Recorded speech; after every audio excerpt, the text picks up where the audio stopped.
Hey everybody, we're going to be talking today with Drooby Doo, myself, Ninja Beam, and a new guest to the channel. We're going to be talking with him about Arcane, a series that everybody has been enjoying since it's back for season 2. It was a big hit, honestly, in season 1 as well, and for good reason. But yeah, today we have Halomca with us. Yo, what's up? Welcome. He is going to be since Drew and I are kind of newbies here in this realm. We needed to call in the cavalry. We needed a LOL liaison, an aficionado, if you will, for this episode. That way we could throw to him if we had questions or confused about something, and he can give us the real fan take on besides ours. But anyway, yeah, we wanted to give a little bit of a review, kind of a discussion about the series as a whole, what it means, what does life mean. No, it's good. But it is an love, emotional series, pursuit of actually. happiness. Yeah, it's probably not far off, actually. Cause, I mean, it is the series actually delves into real human things like that. So it's a lot, very political, very much just about all that kind of stuff. It's a great show. Yeah. What do we want to do? Like rankings, right off the bat, or we do that at the end, or just talk about stuff we found cool. Let's defer to our guest. What do you want to start with, man? We could probably rank it at the end, I think, because or at least like a little ways in, because Sure. we should probably talk about it first. Do you want to go over the first season?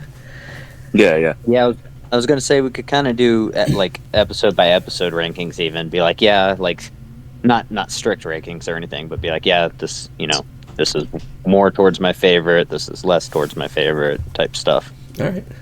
Right. Because I know we're doing a season 2 review mostly, but we kind of have to go over the story as a whole. I feel like, Sure. seeing as how we didn't do season 1 yet because we weren't around for that. Yeah, luckily we have both of those to pull from now. We don't Right. have to So work off of the first or whatever. right, like I was saying, I think it's it is a season 2 review, so maybe we'll leave the rankings to season 2 or whatever.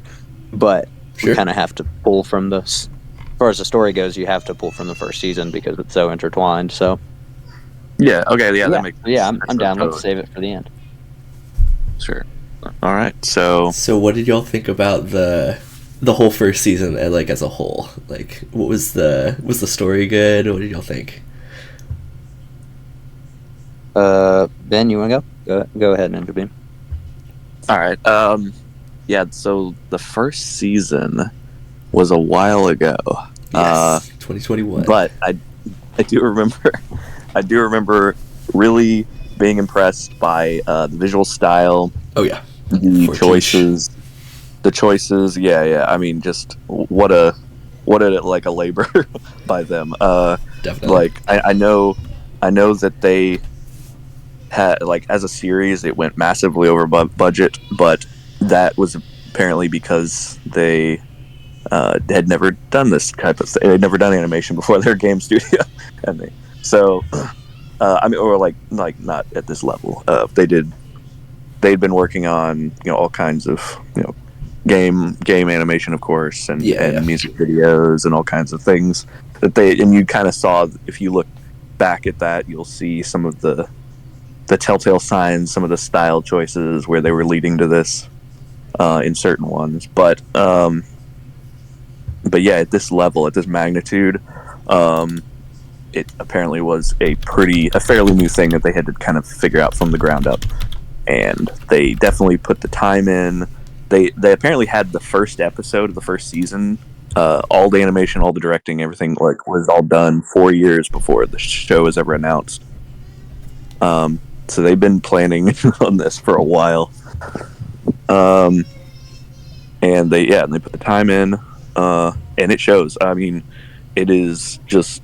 I mean, people say things are a work of art, but like this one truly is like just the choices and the detail. As an artist, like I really enjoy a lot of the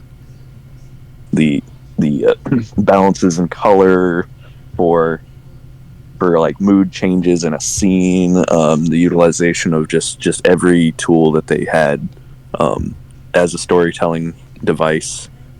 Yeah, it's pretty masterful. I mean, it's hard to slight anything. I think the story was very heartfelt. I mean, it was hard hitting in the beginning.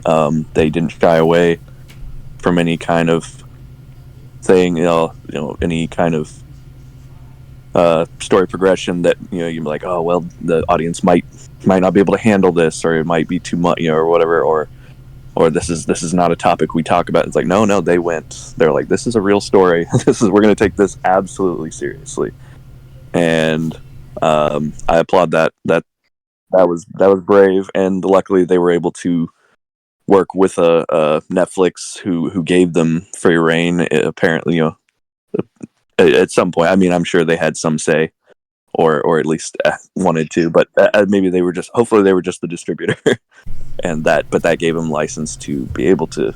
And luckily, we have streaming services that by that point, that so they weren't locked in any kind of super regulatory system back on cable TV or anything. Like, we were in a place in the world where streaming was kind of anything goes, and I'm sure we'll see some more regulation down the road. And there's definite censorship in certain markets, but yeah, Netflix was kind of at that point like, yeah, go for it, go for it. You have something interesting to say, go for it. So yeah, we were in a very unique place in time, but that series just do numbers, and definitely the marketing. Yeah, just everything came together very well for it to do well. And Riot, of course, their game is one of the biggest of the in the world. So that doesn't hurt. That doesn't hurt at all. Yeah, definitely. And the money that they had to put behind it. But yeah, they. I'm sure you'll be able to talk about this Halo, but like I don't know how deep. I know there's a lot of lore, but I don't know that they went this deep before this on some of these characters, and there are new characters that they've mixed in. It's not like they felt they had to just populate it all with heroes or Yeah. champions, Yeah. or anything. They kind of actually built a true world, that felt real. It just felt like you were watching, even though it was animated, like it could have been a live action, just like gritty, HBO show. I mean, honestly, like it felt very real to me, and you felt for the characters, you connected with a lot of them, even in the short time you had. Yeah, I think the first season it was all right. No, it's good. I mean, it's all right. No, yeah, I was very impressed. As a lot of people around me, I mean, we were all just caught up in it, and that's kind of the best scenario. I really liked it. What about Andrew? Yeah. Oh, so season 1 of Arcane is probably my favorite single season of any television show Nice. Like- that I've ever seen. Big praise. Yeah, so I know there's problems with it. Like it has its flaws, and there's things I can nitpick it Definitely. as much as I want it. Also, but even with all those things, it's just the storytelling, how like character centric it is, and like you were saying, it doesn't shy away from a lot of the tougher subjects that it touches on. I mean, it basically opens with that. I've seen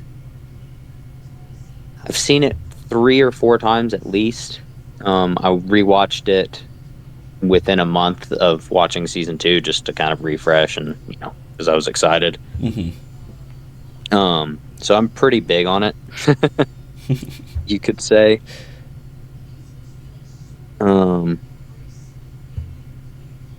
Sorry, I was looking some stuff up about the season 2. Oh, you're good. So I'm trying to revert my brain back to season 1. But yeah, so I really like it. I really like the artistic choices that they had and the style. I think for the most part, I really liked the soundtrack and music choices that they had in it. There's a couple that aren't perfect, I would say, but for the most part, it's helped with my adding to my favorite TV show. All the components added to it. It's not just like, oh wow, I really liked the story, that's why it's my favorite. That's what I'm trying to say. Like pretty much every aspect of the show contributed to it being my favorite. Nice. And I really like that it's character driven and not super plot driven, if that makes sense. Yeah. So I don't know, just a lot of things go to it. It's got one of my favorite opening credits in any TV show. I would say Daredevil, Game of Thrones, and Arcane are probably top 3. Nice. That's awesome. Which we'll talk about this later, but that leads into one of the things that I didn't like about season 2, which was that they changed the opening credit. I really liked everything they did in the first season with the statues and how everything, every episode you watched, it made the opening credits more interesting. Definitely. Yeah. It added depth to it. Because a lot of TV shows, you can watch the opening credits once and be like, well, that was cool, and then you can just they even do the skip intro button on Netflix and stuff. Yeah. Which I never wanted to do with the first season, because it was like, oh, I never noticed that before. Oh, that makes sense because of what just happened with this. There's always something adding to it. Yeah, I love that. So that, I'm a big season 1 Arcane fan. Big. Did you skip the second season intros? Sorry, did I skip them? Yeah. No, of course not. Oh, okay. Because they did some stuff with that was different. They changed per episode. They changed little aspects of it, little frames that they intercut. There's a video I can send you that has a bunch of side by sides of all the episode intros. Yeah, I heard about this. Yeah, they as the story progressed, you saw things change in the intro, which was pretty cool. And they totally I think actually they did do that same thing where situations, you saw it wasn't statues anymore, but you saw people reacting or doing a certain movement or thing, and then as you watch the series, that scene would come up and you'd be like, oh, that's what that was about. Yeah, definitely. I think in a similar vein, but yeah, definitely that first intro was pretty dynamic. The balance of the visuals and the music. It was, I think that kind of leads into for me, not to boil anything down to oversimplify, but the whole thing is done kind of. That's why Michael Bay is really successful. It's the whole show is a music video in a way. That's the style they went with their choices and the way it's animated and of course all the great music, which I didn't even mention, but the whole show is that dynamic. Everything is heightened in that way, like a music video would be, where they put the most money into the smallest of things, and just make it bombastic and huge. That's the feeling I get from this series. That's why it feels so hype, because it just is they make it all you could take almost any scene from this and put it with music and it looks like a music video. It looks like an action set piece or something. There's just so much going on.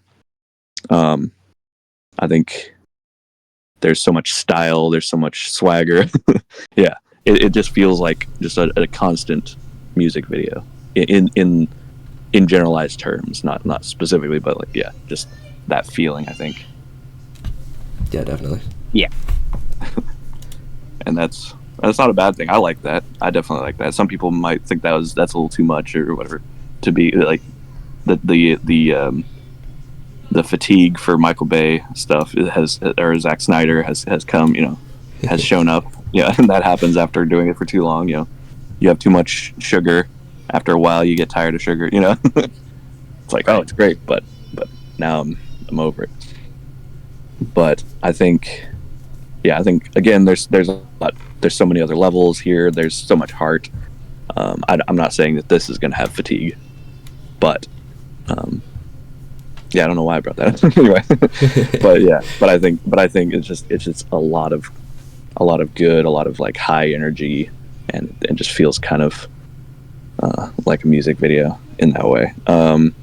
Bright colors, but yeah, and then as for the music, yeah, just huge original songs commissioned for a show, and then of course they get to animate to those songs, so it really is kind of like an old school montage where everything's cut to the music, which is one of the beautiful things about animation. You can really just edit right to something and make it just land so heavily, like just it makes it real punchy. I like that a lot. And yeah, just awesome thematic songs. I'm sure there are probably a few that they pulled in just that were like, okay, these are already perfect, let's license these. But I feel like most of it was it all original? Was it almost all originally done for these, or not all of it? There's several that were, because what's their name did like 4 of them, right? Imagine Dragons. Yeah. They had a few people that did like some specials or just like voice featuring kind of things. yeah, Right. Yeah. But they also had obviously Imagine Dragons was a big one. They had a few other ones like the special song from the second where it's like playing in the last drop, and during the scene where they like to have the flashback of Vander and his girl basically in Silco.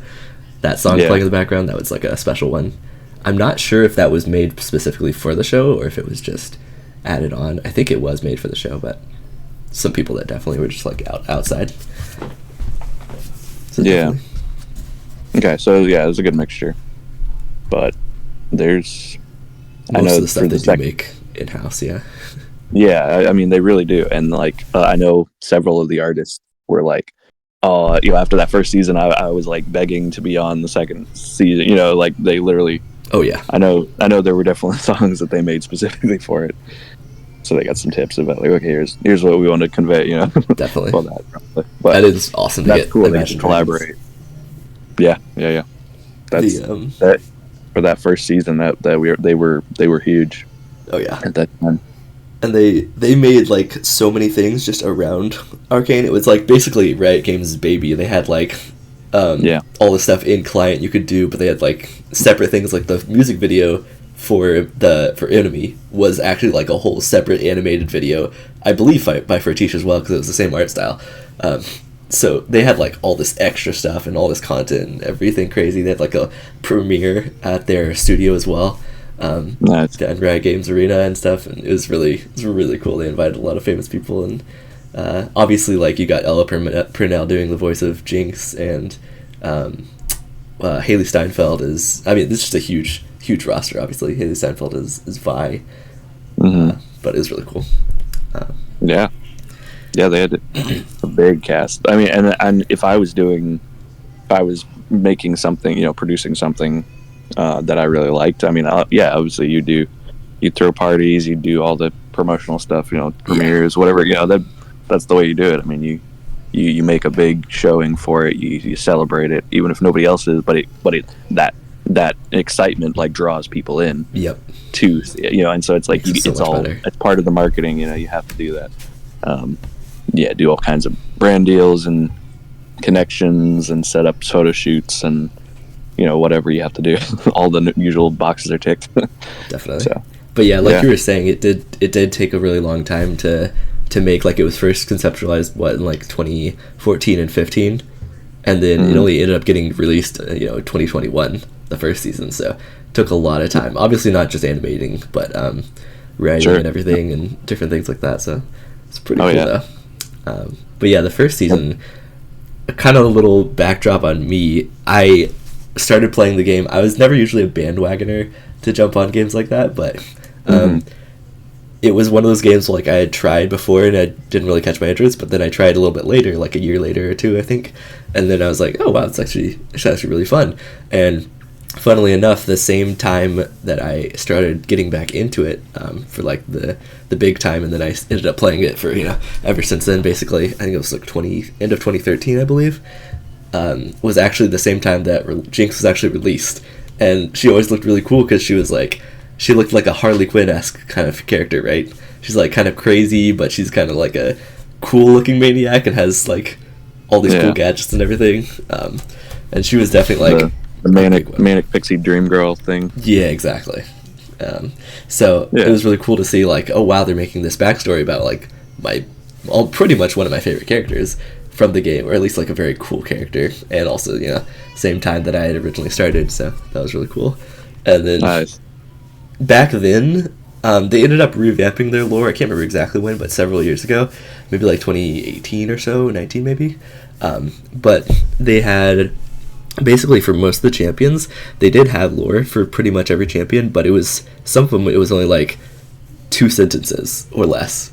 And then other champions had like maybe like 5 or 6 sentences or something, or like some of the longer ones had like a couple pages worth, but usually it was not very much. But they ended up revamping a lot of that too as well. So yeah, I figured they kind of did. I mean, I knew there were probably things you could pick up from a lot of those games will like in other videos or trailers, like you'll catch a little bit more. You're like, oh, this guy's in the background of this one, so they must live in the same town.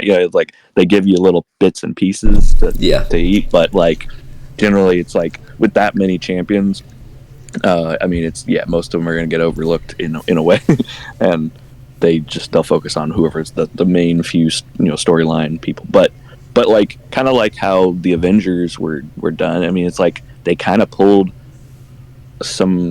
they pulled a few that are like classic and then a few that are new, like, and then they made them big.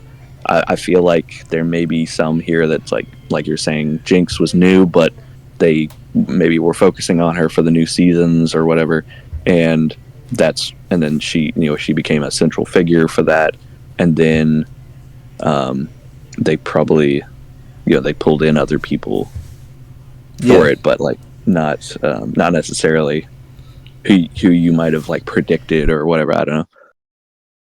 Yeah, and also I think they said they only used like 9 or 11 of the champions total in both seasons. Right. Yeah, not a whole lot. There's definitely like a huge roster, and there's actually a lot of other champions from Zon and Piltover that weren't even like in the series at all. And I think Christian Link did like an interview with, I can't remember his name, maybe Necrit or something. But he's like a lead commentator on all the lore, especially because they are going to be making they've been working on it for a while, but we just don't know when it's going to happen. But like a kind of like WoW type of game, like a MMO for League of Legends, and that's supposed to be big. And it's going to have like all the lore and like we explore all the continents and everything, or Runeterra, I guess. But yeah, it's definitely I mean, and then they're definitely using this as an introduction for like deeper lore and stuff. Like it's not like it's a completely separate thing, definitely. So, and I have some theories, but we'll get to that once we get near the end of the season 2. That's just a game theory. So I think around. I think let's see. There was something you said there for feel free to ask. I'll do my best. Yeah, so I mean you have quite a bit more knowledge, and I played a little bit with you, but yeah, definitely. But I definitely don't have the history or the depth of knowledge. And there's one really cool thing. I believe I can't remember the exact website address, but there is actually like a basically like an interactive map that you can go in and look at all the, you can like go into the regions of each individual like area and look at specific champions from that region. It'll like give you a list and you can look at each champion and their lore from it as well. And it's really cool. It's like an interactive map. I think it's like, I did see that. Yeah. Somebody was posting like There it is. five different like things. If you don't like League of Legends, but you want more arcane stuff, it was like there's a bunch of other game like smaller type games and like maps and like stuff in the like hidden stuff in the website and the client. Definitely. Yeah. So it's map.leagueoflegends.com, and then you can just kind of go wherever. Piltover is like down in the same area, sort of. So it's it's kind of similar, but you can go into each individual one, I think, as well. But it's really cool because you do get to see all of like Runeterra and everything. Though there is one other thing that doesn't include the area to the right, which is a different continent that ended up being destroyed in the lore. But we don't have to go into that. Oh, okay. But yeah. Yeah, well, there was actually a whole year of League. I think it was 2 or 3 years ago. Champion Viego. There was like a whole thing about him during his release, and it was a whole year where a bunch of the champions got like converted to his side, and they had like this, I don't know, mind thing where they couldn't really fight back against it, but they ended up being fine in the end. But yeah. Oh, interesting. Okay. Really cool. But anyways, let's not get too far away from Arcane. Yeah, it's kind of like the of like how I guess like D&D lore has gone, or where like somebody will take over for a while and then get defeated and then yeah, there you go. Interesting.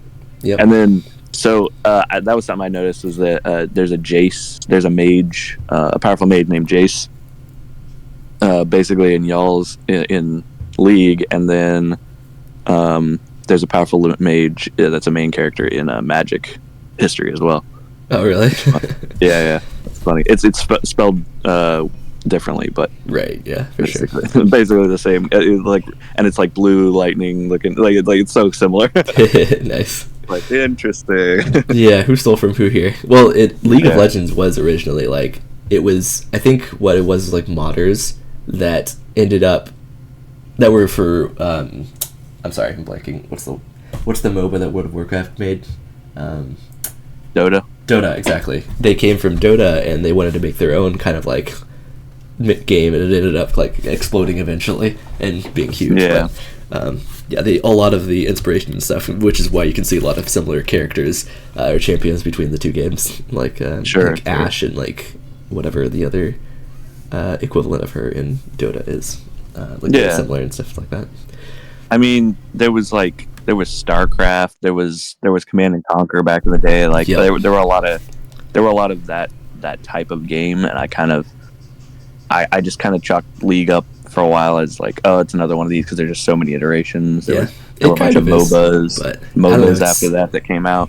Kind of special in some way. I don't know how to explain it exactly. It's grown. I mean, it's got appeal, and it's got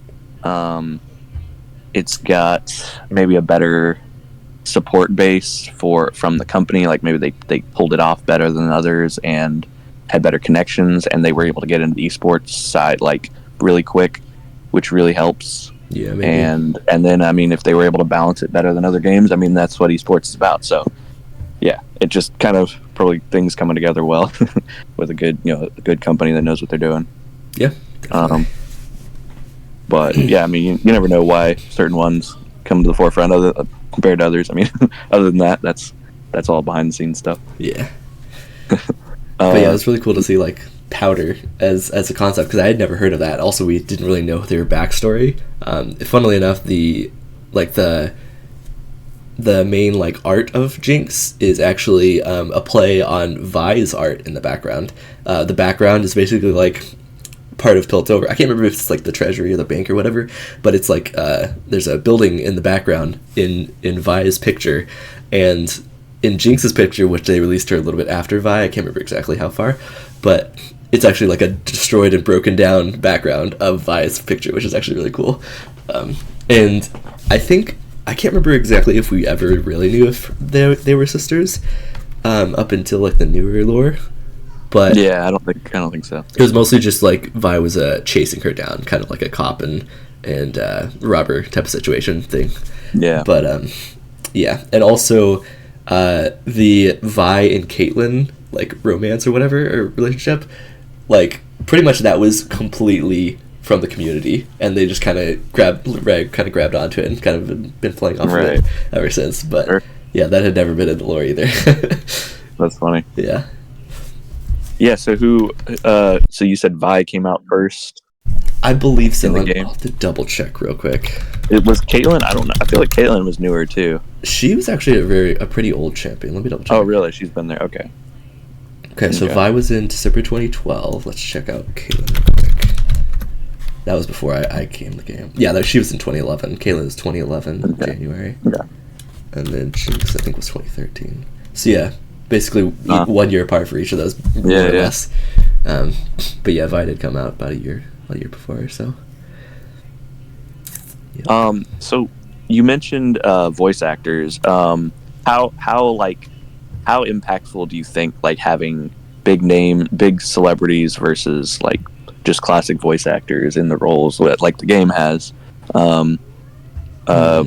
like to selling? I mean, obviously selling is kind of why they do that, but the selling point. But like, yeah, what do y'all think about that? Do you think they like elevated it that much, like they could do it and no one else could, or? I don't know. Yeah, because obviously Jinx has her own voice, like character, the person that voiced over the game and everything, and also they had a music video for her back when she released it originally as well, which I think was Yeah. a separate person. But I don't know. I didn't. I thought Ella Purnell did really well, and I couldn't even tell that it was her like the entire time, pretty much.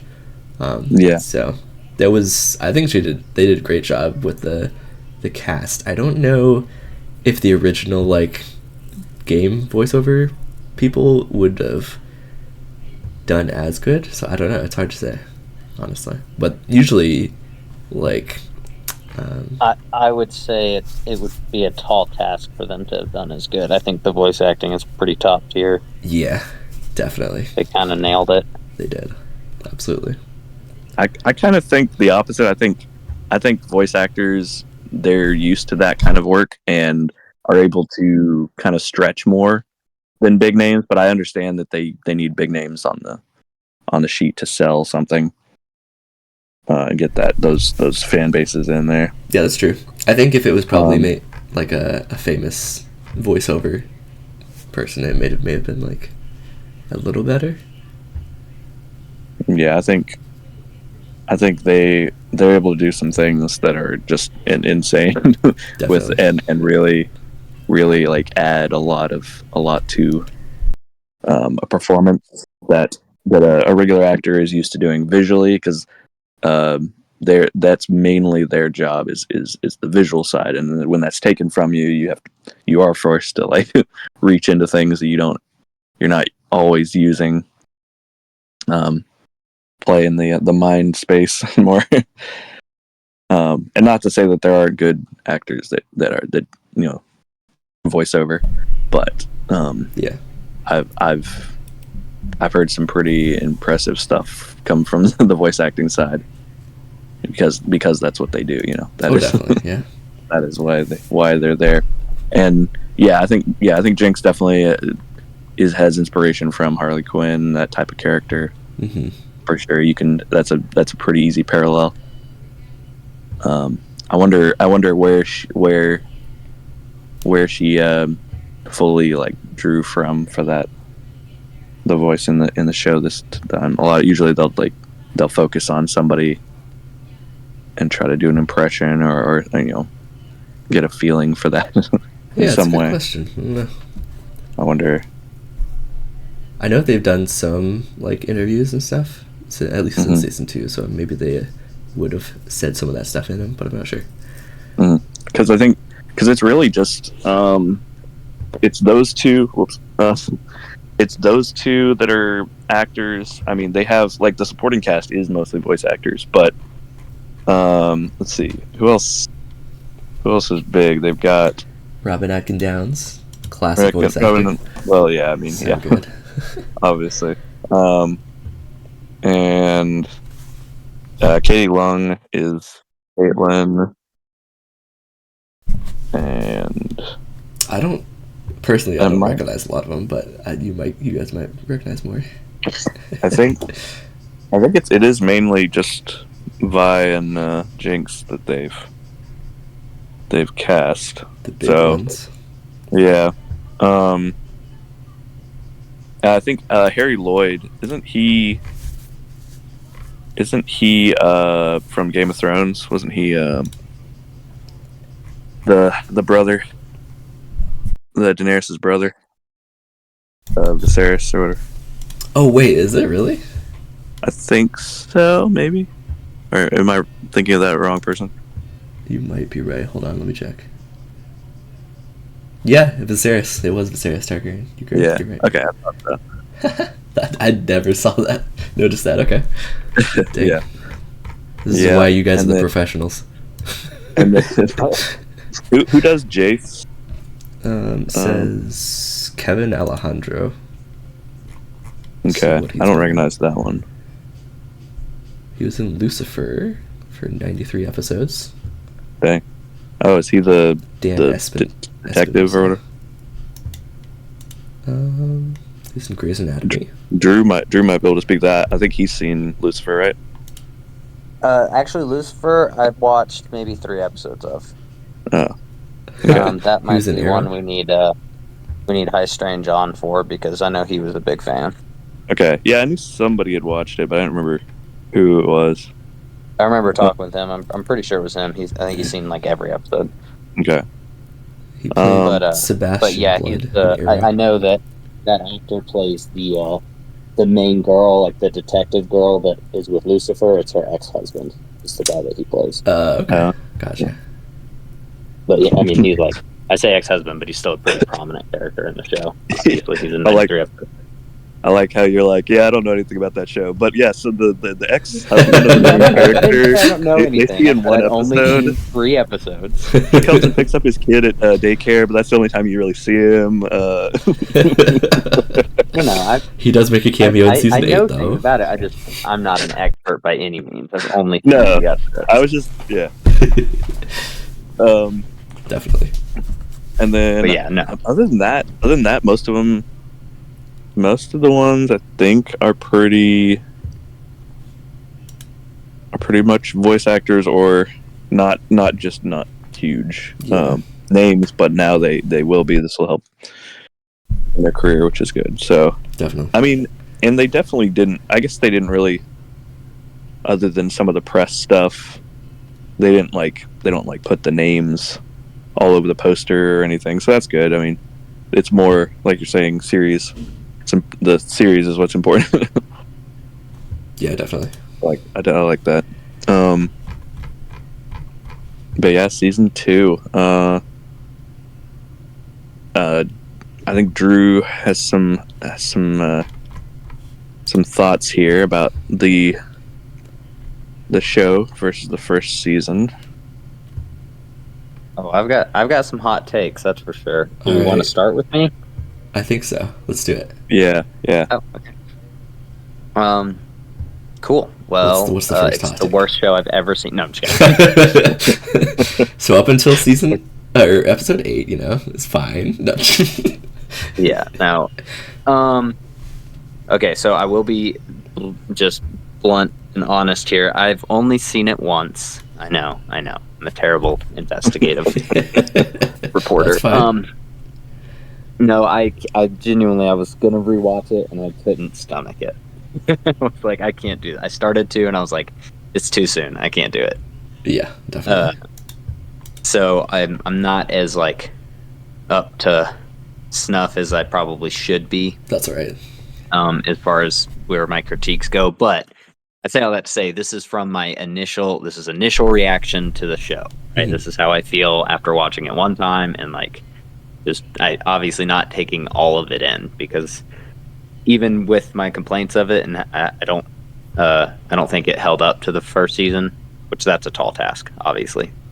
But even with all that, I understand that some things about it were done really, really well, and so there's a bunch of stuff that I probably missed.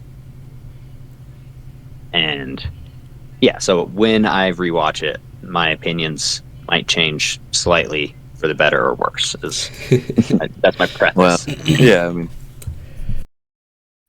But how it stands now, I genuinely don't like the second season very much. Okay. Thought I don't want to. I mean, I guess we're doing spoilers, but I don't want to we kind of want to go in order a little bit, right? Like we want to go episode to episode a little bit. Sure. yeah. Okay.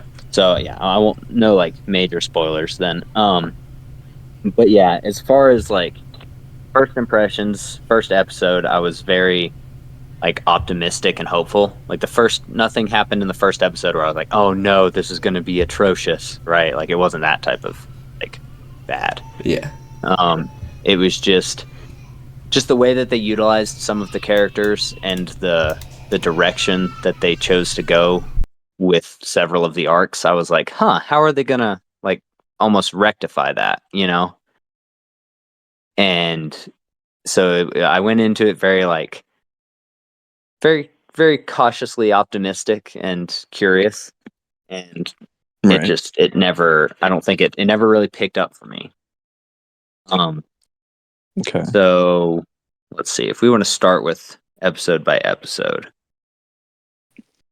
Sorry, I'm trying to find. I don't really have notes in order. I just have notes based on like characters. So I'm trying to think of like order of events here. Was there a gap, or was I wrong thinking that they just pick up like immediately No. from where it dropped off? Yeah, it's immediate pretty much. It's like the explosion from season 1. Yeah. So that was kind of one of my initial issues. Was it kind of tricks you into thinking that it picks up right where it left off, but simultaneously it skips over a bunch of really important things that happen in that time. So like that's true. Yeah. The first scene picks up immediately after the explosion that shoots at the council, right? Mm-hmm. Like the end of season 1 ends with her shooting the rocket at the council headquarters. Yeah. And the first scene is the council headquarters after, like, in the rubble of the explosion, right? Yeah. Sure. So you're like, oh, sweet. Like, my initial reaction was like, okay, cool. We're not doing a time jump thing. We're not skipping over. We get to see all of the conversations. Like, yeah. And you're not doing like a big flashback for forever. You're like, come on. Yeah. But instead, they chose this weird middle ground where it's like you were saying about music video, how it feels like a music video, which there's good and bad sides to that. But the bad side of that is they kind of use that to skip over several really interesting conversations that could have and should have happened in the show, right?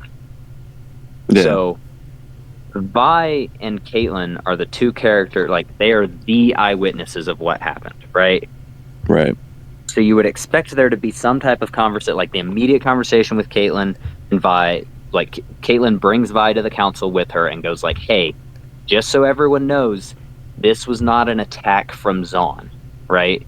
This was one like crazed individual who acted on her own. We need to hunt her down. This is not like us Piltover versus Zahn, right? That needs to be the initial first conversation that happens. Mm-hmm.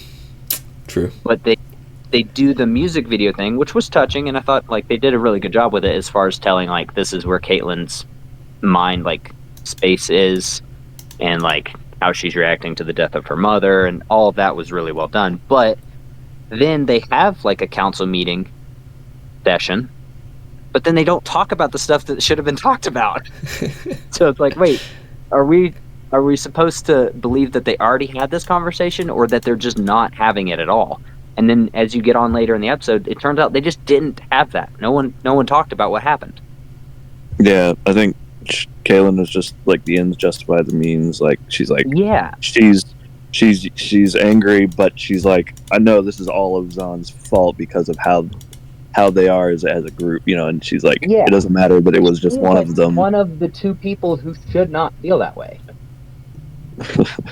Like of everyone at Piltover, because they do the thing with spacing on his name now, but the council member who gets his legs, like he gets paralyzed. Yeah. Um, which Halo might be able to help with that. But anyways, he's supposed to be that character, right? Like, I just want revenge. It doesn't matter who did it. Just peace isn't an option, right? He even has a line like that in the show where he says, basically, he's like, so much for the peace deal, right? Sure. Because that was the last thing that we saw the council doing was they all agreed that they were going to make peace with Zon. Like, it was a huge thing. And so he's supposed to be like the embodiment, like his character is the embodiment of like screw peace. But then they also do that with Caitlyn. But it makes sense for him to feel that way. He just got bombed and lost the use of his legs. It doesn't make sense for Caitlyn to feel that way because she was there. Like, I understand that they're like, well, her mom died, she's upset and emotional. It's like, yeah. But she has context.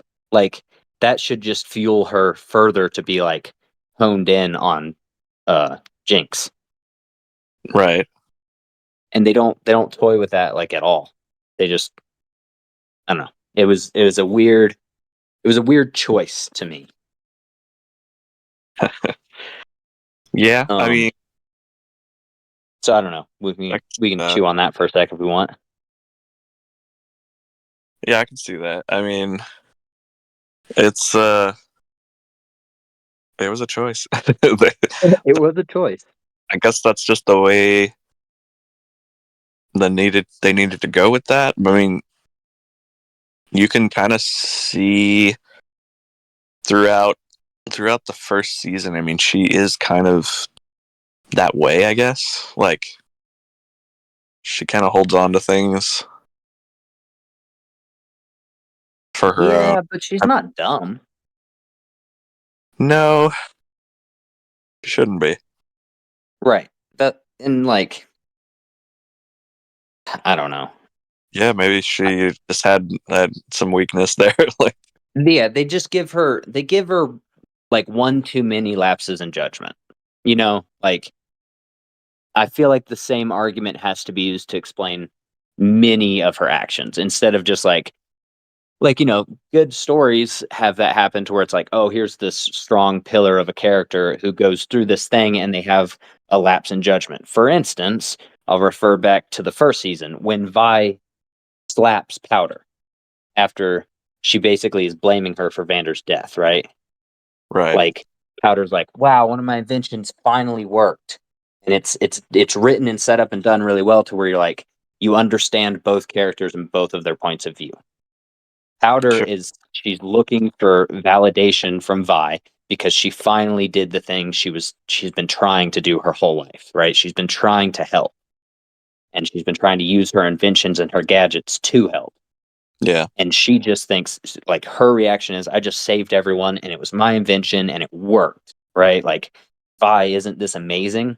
And Vi's reaction, because you see what happened to her, is you did this, you just killed our father, right? Like this is your fault. yeah, And she has like a momentary lapse in judgment, which could be argued that it's not even really a lapse, but obviously it turns out to be because of what happens to Powder. And she slaps her, right? hmm, And so it's like, and that sends Powder on the trajectory to fall into Silco's arms and turn into Jinx, right? That one moment is kind of the define. Like, there's a bunch of other stuff that leads into it, but that's a very big defining factor of like, see yeah, how a single like a thing can happen to a really strong, mentally like emotionally strong character, or we think so at least, that they can have one lapse in judgment and they'll make a mistake and this is what happened. This is the outcome. And that's an example of it being done really well, in my opinion. And sure, then it's like they try to do that with Caitlyn, but they have her do it like 4 times in the second season. And it's all based on this one emotional reaction. And it's like, I don't know, from everything I knew about Caitlyn from the previous season, it's like, I don't believe that, like you didn't Well, do the legwork to get me there. what about, so, like, she grew up in a different place, um, in high society, in places of power her whole life, which is a different thing, maybe, and so she's never had to deal with true loss, true, like, the world being the way it is, like, in a way, and I wonder if, like, losing her mom, it was so traumatizing that was just suddenly. all of that dropped on her just broke her facade of like I'm a professional, I'm good at this, like it returned her to just like, oh no, I'm just a rich kid that doesn't really know what she's doing. Like I wonder if Yeah, that's something to do. I and I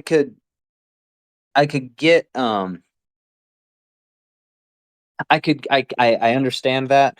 Like I She's get where you're coming from with that. yeah, But again, it's so then it's got to be one way or the other. Then she has to, or there's got to be something to intervene to stop that from happening, right? So she kind of go, and again, I don't want to get too into spoilers, but like, okay, so this happened to her and she kind of mentally, emotionally breaks, right? And she goes down the dark path, right? mm-hmm, But then you have to have an inciting incident to pull that character out of that, right? yeah, To where they go, wait, what am I doing? Like, I don't want to be Darth Vader or whatever, right? Or they have to continue down the dark path and become Darth Vader, right? Like, there's got to be, you got to commit. But based on what she does later on in the series, because we have, hindsight now, it right, doesn't, it doesn't make sense because they want you to believe that she's still the character from the first season.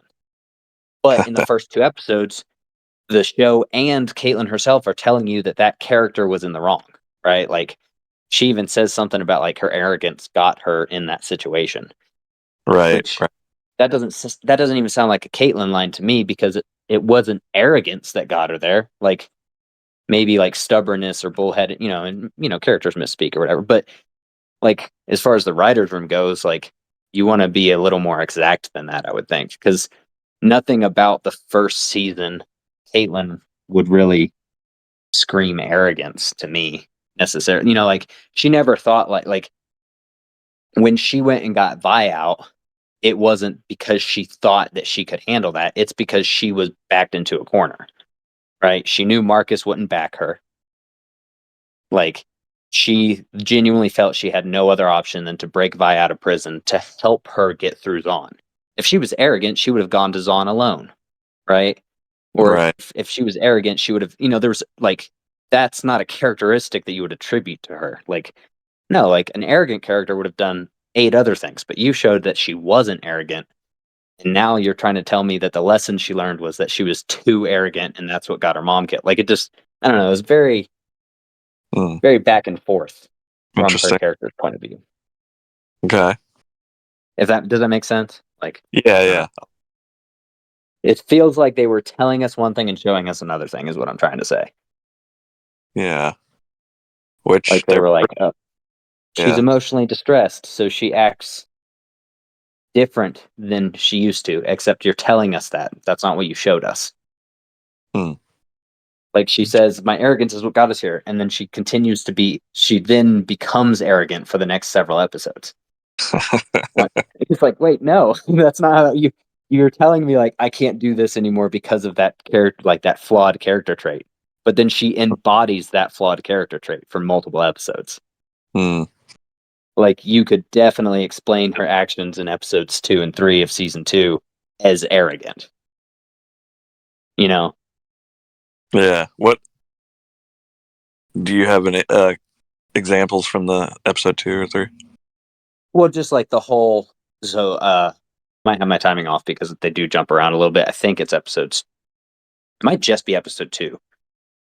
But anyways, um, in that time frame, right?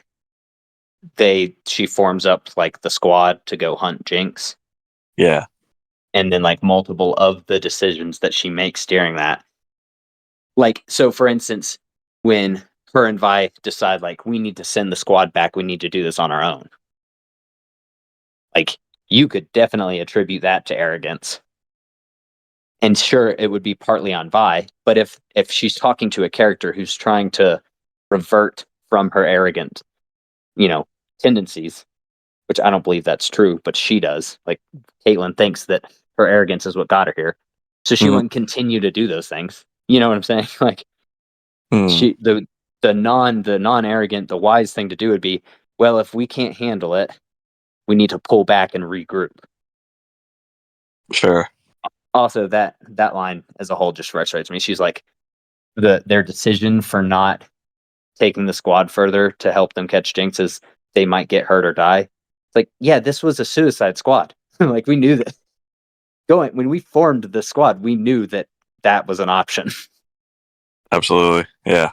TV shows and movies do that a lot, where they're like, they say the information that everybody already knew previously out loud, and then it's like a reveal. It's like, no, you guys knew all that. Like, you're just saying that to us now. Yeah, You they can't should. act like, oh wow, this is new information. They might die from this. Oh wow, we got to send them back. It's like, yeah, you were hunting Jinx. She was gonna kill you. That's why you bring two expendable people that we don't know the names of. Exactly. We can get into the Jinx squad later. We'll hot dive into that because that's a huge issue for me. But The, yeah, I don't know. As far as like the opening scenes go, it made no sense why there wasn't a conversation between them and the council. And then once they finally did have a little council meeting, they did it without Jace.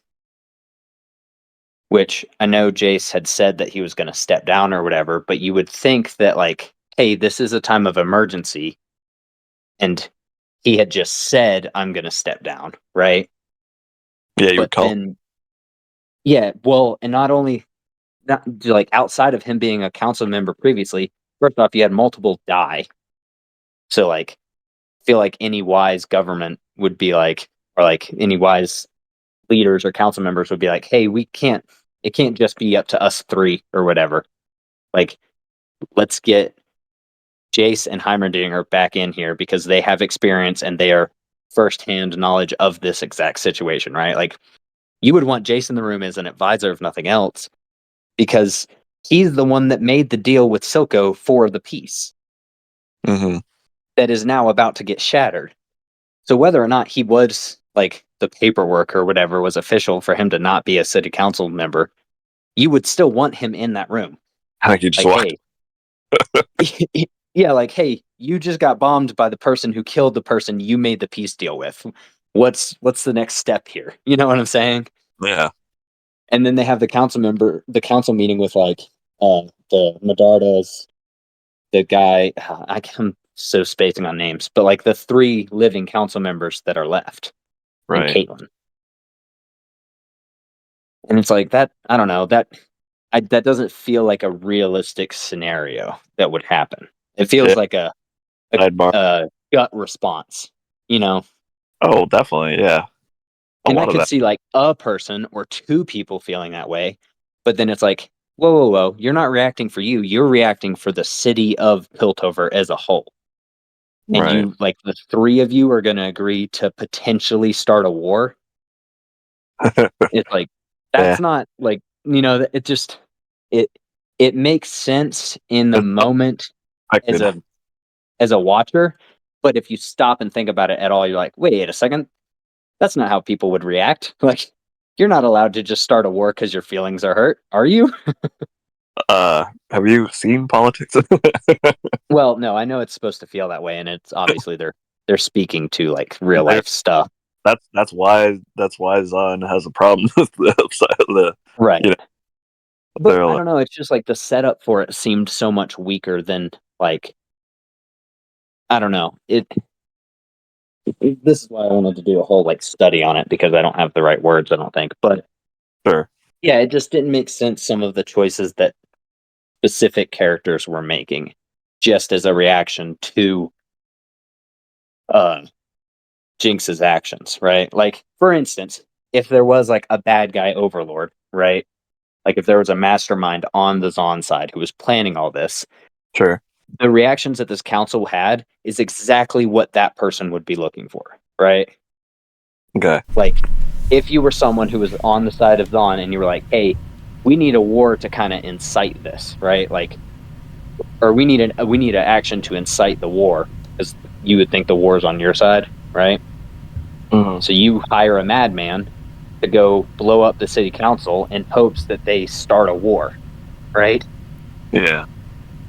But like, again, if you sit and think about that from the other side of it all, you're like, hey, if this was planned, then these are the exact wrong actions to take in this scenario, right? Like, think about it for 2 seconds, and no one would react the way that they reacted. I think it was definitely messy. I'm not from the production, but like the reactions and what they did. I don't think it was they lost some of their smarter people in the council, so they were just reacting honestly, um, and they were like, what's the first thing we need to do? And it's like, Well, and you're supposed to believe that Mel's mom is kind of influencing them negatively, yeah. I mean, which she does. what she was doing from the as soon as she landed, that was you could see was she had ulterior motives. Right, but like I don't know. It's done so fast, even in world, right? Even in the episode, stuff happens so fast that it's like it makes it harder to believe, Okay. if that makes sense. Like,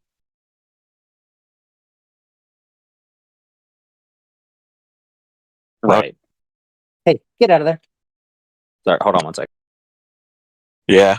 I mean, so talking about that transition of just like reactionary from the council, the new council now down in the basement, and just letting, yeah, like where I forget how did Jace like walk away? I mean, like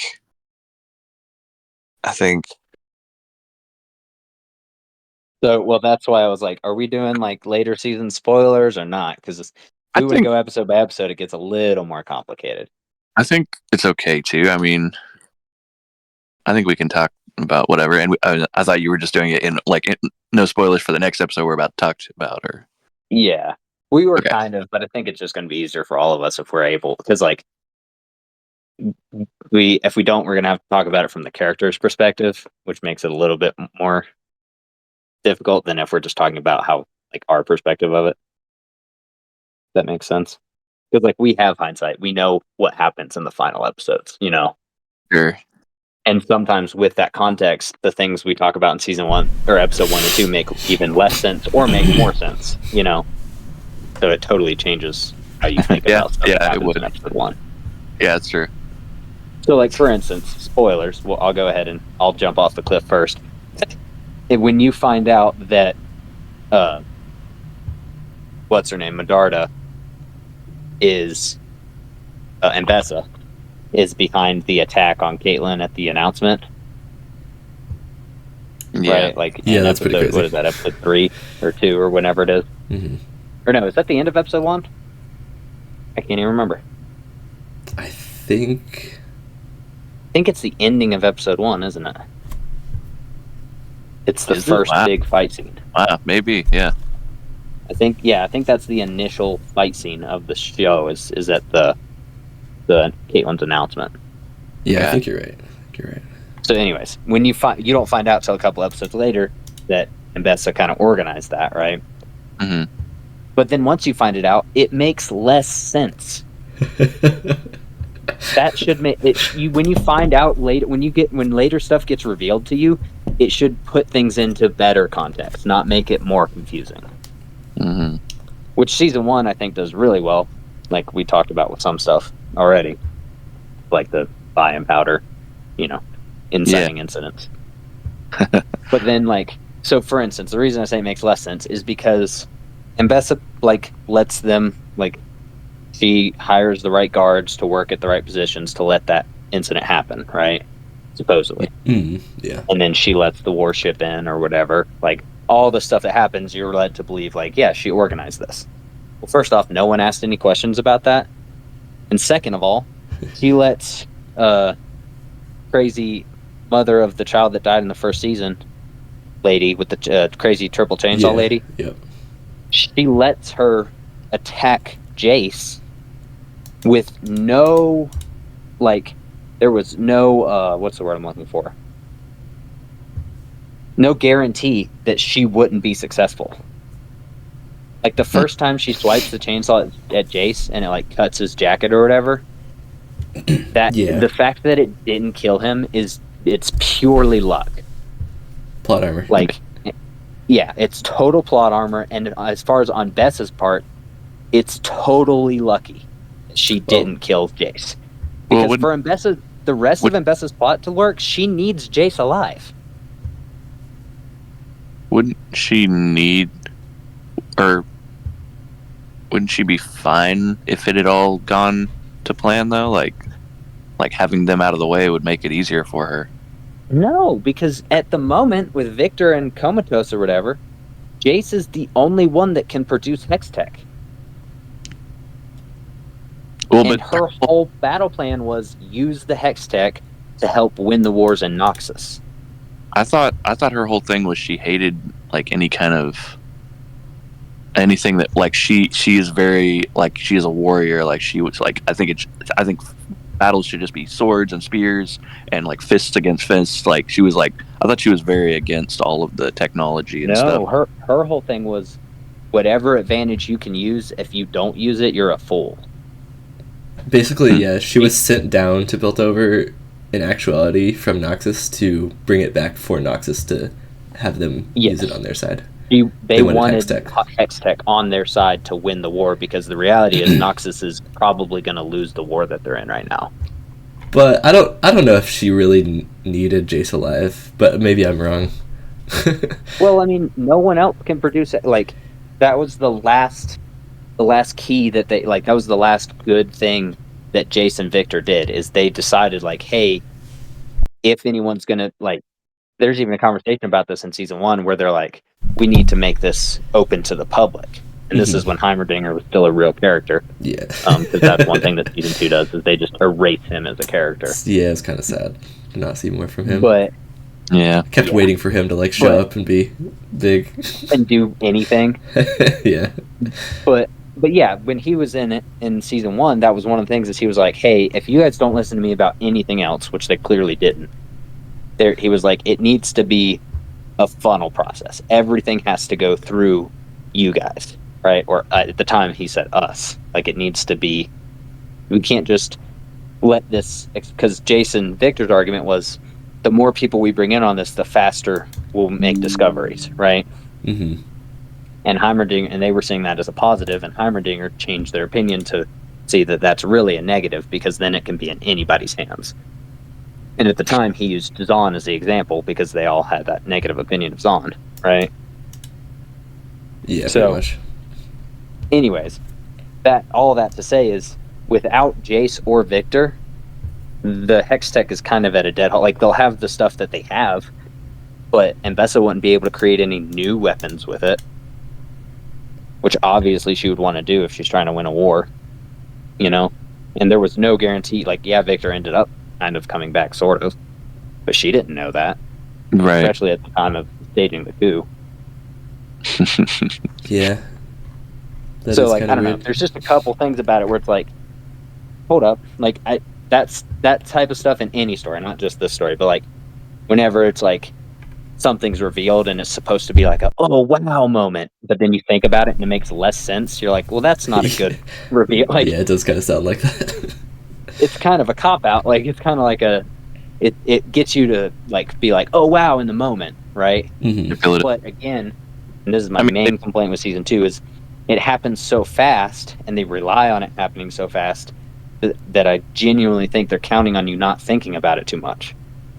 Because after that happens, if that happened, it made sense why Caitlyn wanted to go in and on Zahn, because now she thinks it's not just Jinx, it's Zahn as a whole. Right? So you need that to happen for the plot to continue. Because you need Caitlyn to think that they need to go into the Undercity and do that. Yeah.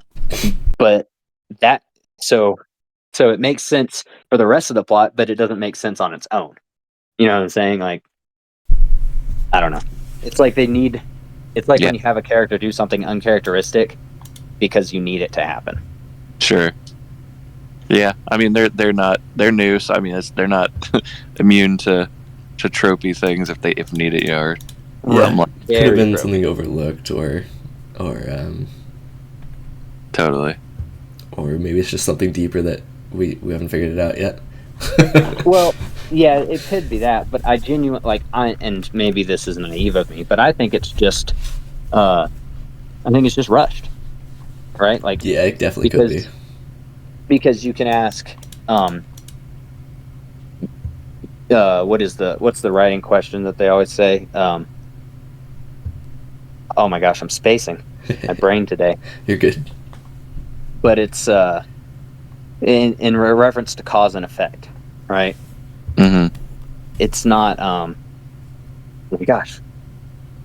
Like, whenever you're like, this happens, and then this happens, and then this, instead of like, this happens because this happened, which caused so and so to react this way, right? Oh, yeah, it's the. It's just, I know what you're talking about now. Yeah, yeah, it's just and then storytelling. Like, yeah. Instead the of guys and, like hired bad guys, and then they attacked Caitlyn, and then Caitlyn wanted to go to the Undercity, and then they found Jinx, and you know, and it's like, yeah, that works if you're just following the story linearly, and or however you say that word. I definitely messed that up.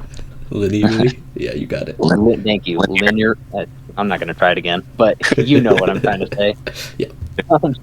It works if you're just following a story that way, and it's very reactionary, like everything's happening quick. yeah, because if it's Like I said, if you stop and think about it, and you go, wait a second, if she wanted that to happen, and if Jace died, it wouldn't have happened. That doesn't make any sense.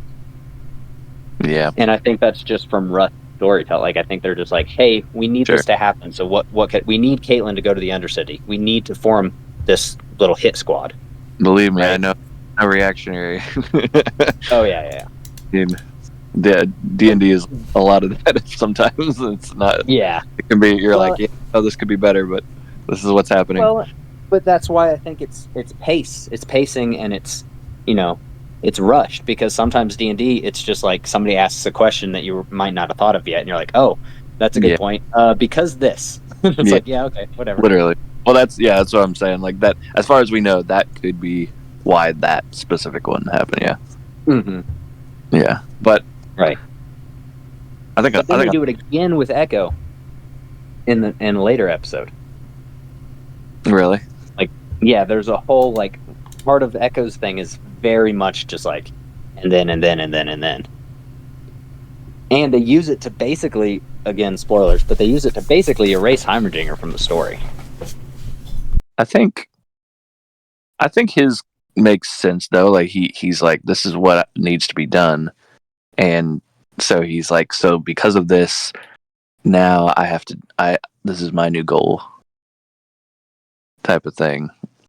Like he knew what was right too, and in a situation where he's like, since this happened, ooh, I could do this, but this is what's right.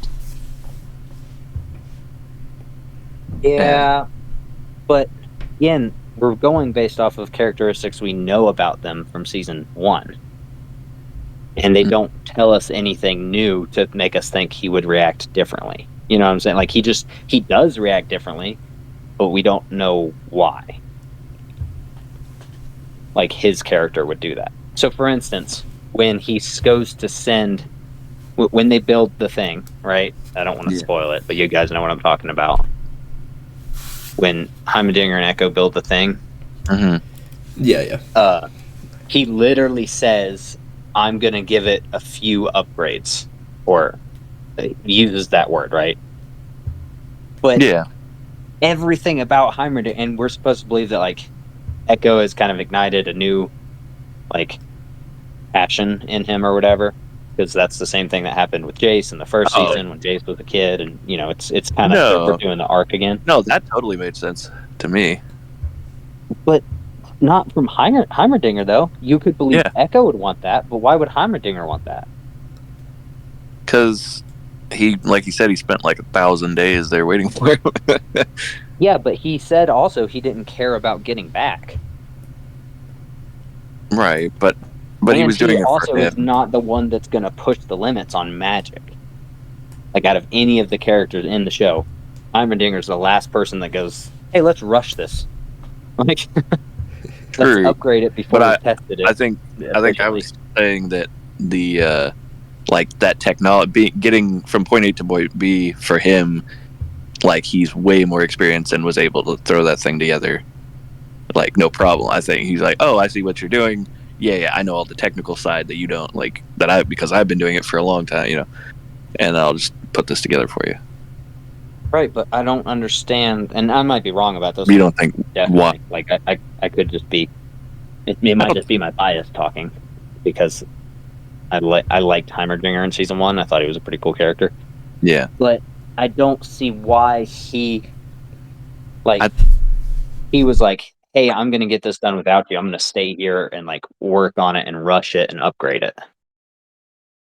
I Like, think the background is once he saw the Undercity, once he saw what was going on, what life was like there. I think that side of him from season 1 that was very rule oriented and very strict by the book, like challenging everything. Like I think that did die away. Like I think he saw some new perspective type stuff, um, and was more likely by then once he was kind of going with the flow more than he ever would have in that first season, and was like, yeah, I mean, if you need this, I'll help you, type of thing. And he saw it was kind of like in the end he saw, oh, this is why I'm here. Like this is the point. Like I was in this moment, this is my place in the world. This is what it's led to. I don't know. yeah, I could see that a little bit better, I guess, because he did have so much time in the Undercity. Yeah, I think But he but he was a arguably he had more time in this version of the Undercity. So that like yeah, by but by that logic, he could have almost reverted back by being like, no, obviously this is better. well, yeah. I mean, I think he definitely thought it was better. It was like it kind of was. It was like, wow, this is what it could have been. Like this is Right. awesome. But I think sometimes the older generation will like sacrifice that for the younger to be like, all right, so we've got to where we want it to be. That's good, but like, um, now I'm gonna do what I need for the next generation. Like I'll let them enjoy it. Yeah, I could kind of see that, I guess. That one makes a little more sense. It's not as egregious for sure as And the like a scientist, Mbessa one. and a scientist, I think also agrees that you can't leave any unfinished equations out there. So like they're enjoying their time in this alternate place, but the first thing has to be resolved. Like that's going to affect this one somehow at some point. That Well, every scientific thing has to be got done to a finish, basically. possibly, but It you have hanging. to remember that this isn't science; it's arcane, right? All And right, but we it's a all mix. know Heimerdinger has very particular feelings on the arcane. Yeah. So, like, I would agree with you if they were just doing like building a machine, right?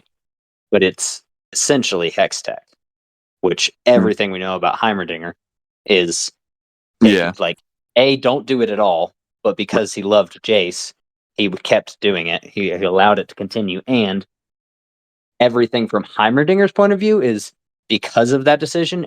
For him, everything got worse. Yeah. So doing it again is like kind of confusing, like because they were trying to do like the parallels to season 1 with Jace and Echo and Heimerdinger, Yeah. Yeah. or it came across that way at least. That's how I But took it. yeah, definitely. But did Heimerdinger not learn anything? Because everything for him, because of Hextech, got much worse. Yeah. Like he ended up off the council. He lost all of his influence. Like he thinks he was still of the persuasion that Piltover was on the decline because of it, not on the uptake. Mm-hmm. So I don't know. It just Maybe it's weird. he realized the world is bigger than him. Somehow he figured out some stuff about life. I don't know. What did you The think about Heimerdinger season 2 character Halo? Yeah, I was gonna say. Yeah, it was disappointing in the fact that it wasn't like very prominent and you only saw him a few times. But other than that, I Right? mean, I don't I don't know. I think you guys are going into it way deeper than I had any thoughts on it. To be honest, I was just kind of disappointed he didn't have more screen time. Other than that, Yeah, I get what you're saying for though. sure, for sure. You got For a great sure. song. Yeah, that was great. That was great. And I do love the alternate like reality little Yeah. dive in there. Although I was a little bit surprised after seeing the previous episode. I was like, "Wait, what just happened? Why are they in an alternate universe?" That was So, another thing, dude. I think with the one of the main complaints I have with the season is did they not just bite off way more than they could chew? Yeah, well, they had too many things they had to tie up and too little time, I think, for sure. Was there? So this is one thing I don't know of. Ninja Beam. Sorry, you probably know better. You you might know this. I don't know. Did they only get a season 2 because of like outside influence or something? Like, why did they limit themselves? I believe I heard this from somebody. I don't know if it was you, Halo, but they plan to do. Is it just 2 seasons? I think. Yeah. For this one. Yeah. Originally, they only wanted to do 2 seasons. I'm not sure exactly why. Maybe And then, well, they wanted to they wanted to just do this small story. They didn't want it to be huge. I think, I guess, was probably the main reason. But I mean, I'm assuming at this point, inflation and budgeting also hurt a lot, because I know Riot Games was big. Like prime time was like maybe 2015 to 2017 or so. And ever since I'll then, be right got back. less. I'm gonna listen to you guys, but I'll be right back. Yeah, you're good. okay. So that's probably like the main thing, but I don't really know, to be honest, exactly why. I'm sure you could probably find an interview with, I think Christian Link is usually the main guy that does those. Okay. And one of the writers, of course, but yeah. I think it was just kind of, they just wanted to do a small story. They weren't trying to do like the whole universe and have it like 18 seasons or anything. So. No. I think that's smart. And then they're talking about doing, like spin-offs and different other character type things, which is good. Yeah, I think fleshing it out into like a whole separate universe of the cinematic universe. Yeah, exactly. Yeah. Instead of just a long series that just keeps adding people, that could get tough. Definitely. And they're able to, and then they can like market them as individual stories and Blu-rays and whatever, which is cool. Sure, definitely. But yeah, it's definitely Riot's baby. Like we were saying earlier, it's just like everyone at Riot just loves this show so crazily about. It's crazy. But hey, I mean, I can be proud of it. Everyone else, yeah, too. Yeah. But okay, what episode are we on at this point? So, well, we skipped a little, but I think we were on 3, maybe. Okay. So what was something that stood out in 3? I guess the big fight at the end, obviously, like kind of Vi becoming the big sister role that Vi, or not Vi, Jinx becoming the big sister role that Vi was in the first season, mostly to Isha being this like new character, and Jinx having to be like the older sister and protective, and Isha being kind of like the loose cannon, which is Jinx's title from the game. So I think that was the big thing. Obviously, the big fight at the end. I was like, every time characters fought in this, even just the series as a whole, not even just necessarily the second season, but it was more prominent in the second season. I was always like, how are they going to do this? Because all these characters are alive in the game. How is this going to work? Like, if they can't really kill any of the main champions, that wouldn't make sense. But as we saw near the end, it ends up happening. So that was kind of interesting. But apparently someone was... Oh, go ahead. Sorry, but we did kind of brush over episode 2. We didn't really discuss it's the middle child, it's kind of like the bridge from, the two towers is not exactly... Who even cares? But we could go back. Well, I was just gonna. I feel like we should at least comment and say what like the main talking points of it were, like what happens in it. Yeah, definitely. Is that the one where there's like the mob boss discussion, and then what they want to do with Jinx, and then the one guy going for her, like to take her out? Yeah, it's where Aisha gets introduced. And obviously the squad is going in and like checking out places and finding, and then they almost come across her, in her lair. Yeah, it's where Savika and Jinx kind of become like frenemies more so. He makes the new arm for her. Builds a new arm, to try to like mend things. Mm-hmm. I was kind of surprised they'd go as much with Savika. I thought she was kind of going to be mostly a first season character. But they really fleshed her out. I was kind of disappointed at how little they used. They use her a lot in episode 2, and then not much after that. That's true, yeah. They really dropped. Like, she's in some episodes, but I'm not even positive if she has a line after episode 2. Yeah, I think she does later. Like, she literally, They it's much. show her, but it's few and far between. Yeah. Yeah, definitely. But it's also the reason I want to touch back on it is because it's the episode where they introduce the gray, and that kind of ends up being important. Yeah. The gas that Caitlyn uses. Okay. Oh yeah. Right. Is that from the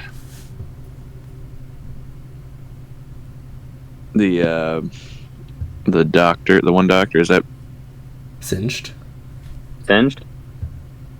maybe? No. So basically, what they lead us to believe in the show, and Halo can speak to this more, I'm sure, from the lore, but from my understanding of it, the reason that Piltover was able to be such a utopia is because they basically filtered out everything that was wrong with the area and pushed it to Zon, kind of.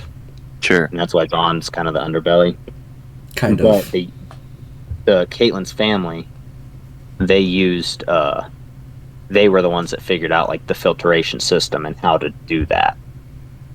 And that's why when she got the key from her mother, it was such a like impactful thing, because she realized, oh hey, we can use this not only to divert it from Piltover, but to use it to like get through Zon and kind of guess the areas where we're trying to find Jinx. Mm. Yeah. So actually, like, I can't remember exactly how long. I want to say it was like 100 years, or maybe it was like 300. But years before that, there was no Piltover, and obviously Heimerdinger forms it later on. But Right. before that, it was just Zon. It was actually called something else, like Zon. It was like a longer name with Zon in the title. But it's like Ashvazon, I think is what it's called. And it used to be like kind of, I don't know, like it's kind of similar to how it is now, but like very inventive people and doing all these interesting things. But they ended up dabbling with the arcane, obviously, and they ended up destroying basically the entire city. And that's why it's kind of like, kind of like a I don't know, how would you call it? A bog? It's like a more destroyed area. It's like just not as well maintained. Also, like the filtration system too, as well. Like you're saying, adds to it for sure. But basically, all of Zon or Ashvazan was just destroyed pretty much because of the arcane, which is another reason why Heimer doesn't want to, dabble with it very much, because he's afraid it's going to happen again. Yeah. And he's lived a long time. Yeah, his race is like very old, right? Like there's like, which we don't. I think he's like 300 or 400 years old or something. Yeah, pretty crazy. I think he's older than that, because I thought they said Piltover was 300 years old, and he was already like kind of middle of his life when that happened. Oh, really? I thought they said. Yeah, I'm pretty sure. I'll look it up real quick. I can't remember. I know he was one of the founders of Piltover for sure. Yeah. Yeah. But yeah, a while before that, maybe like 700 years or something, was. Oh, he's only been around since 2009. He's young. No, I'm just kidding. See what you did there. Oh yeah, 307 at the start of Arcane. So in season 1, he's 307. Okay. So yeah, maybe Piltover is only like 100 years old or something at this point. I can't remember. Makes it even crazier. That's true. I bet they did a thing where it's like, how old is America? Because I bet they did a thing. I bet there was a line that it's like the same age as America. 250 or 60? Yeah, 247 or something like that. I had the anniversary 250 a few years ago. Something like that. How old is America? Well, we know when it was formed, but none of us are good enough at math to figure it out. There's too many sevens. That's a weird number. 248. It'll be 248. That's right. I was close. 2 years from now, they're gonna have like a big celebration across America or something for being a quarter of a millennia. Yeah, duh, because it was 76. 1776. Yeah, okay. So 2026. That makes sense. Duh. Yeah. But anyway, back to Arcane. The other thing to kind of, just so we don't not talk about it, but we glaze over it, is Victor wakes up in episode 2. Yeah. And Jace kind of have a little falling out. He goes and heals the Zonites. I mean, I don't know if it's a fallout. He just is like, peace, and walks away. Well, he literally says we have our paths like diverge here or whatever. Like he's like, I'm done with Yeah. you, basically. Because Yeah. and it is a pretty big fault because Jace, yeah, he saved his life, but he broke a promise to do it. Like it was a pretty big deal. Right. Yeah, Because that's Victor, fair. the last thing before Victor went into a coma, the last thing that Jace told him, and he not just told him, but promised him, is that he would destroy the hex core. Yeah. And then he not only doesn't destroy it, but he fuses it to Victor. Yeah. Things we do. So, yeah, Friend. it's one of those bittersweet things where it's like he saved his friend's life, but now he's not his friend anymore. You know. Yep. That happens. The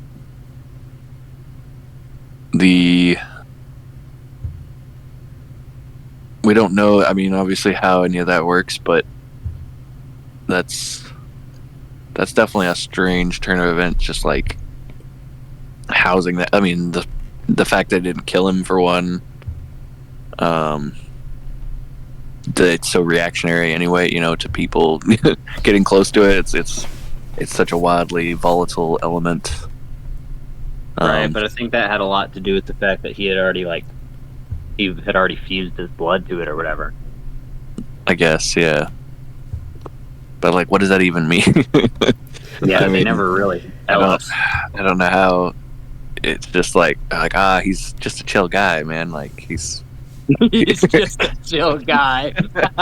he'll be fine. I don't know what what how that. Anyway, yeah, it's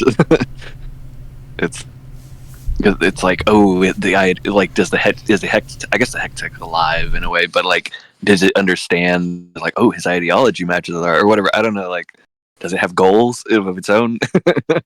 What? It's weird. I don't know, but it's interesting, to have the whole like, I'm gonna fix everything type of arc with his like, I guess there's always that kind of character where they're like, I'm gonna, no matter what, I'm gonna fix everything, and then they a lot of times that'll lead them down the path they didn't want, because initially they wouldn't have chosen, and they become a villain or in some way, it depends. Is that so? Is that who we consider the main villain of, or hero? Do you think Victor becomes a hero or a villain?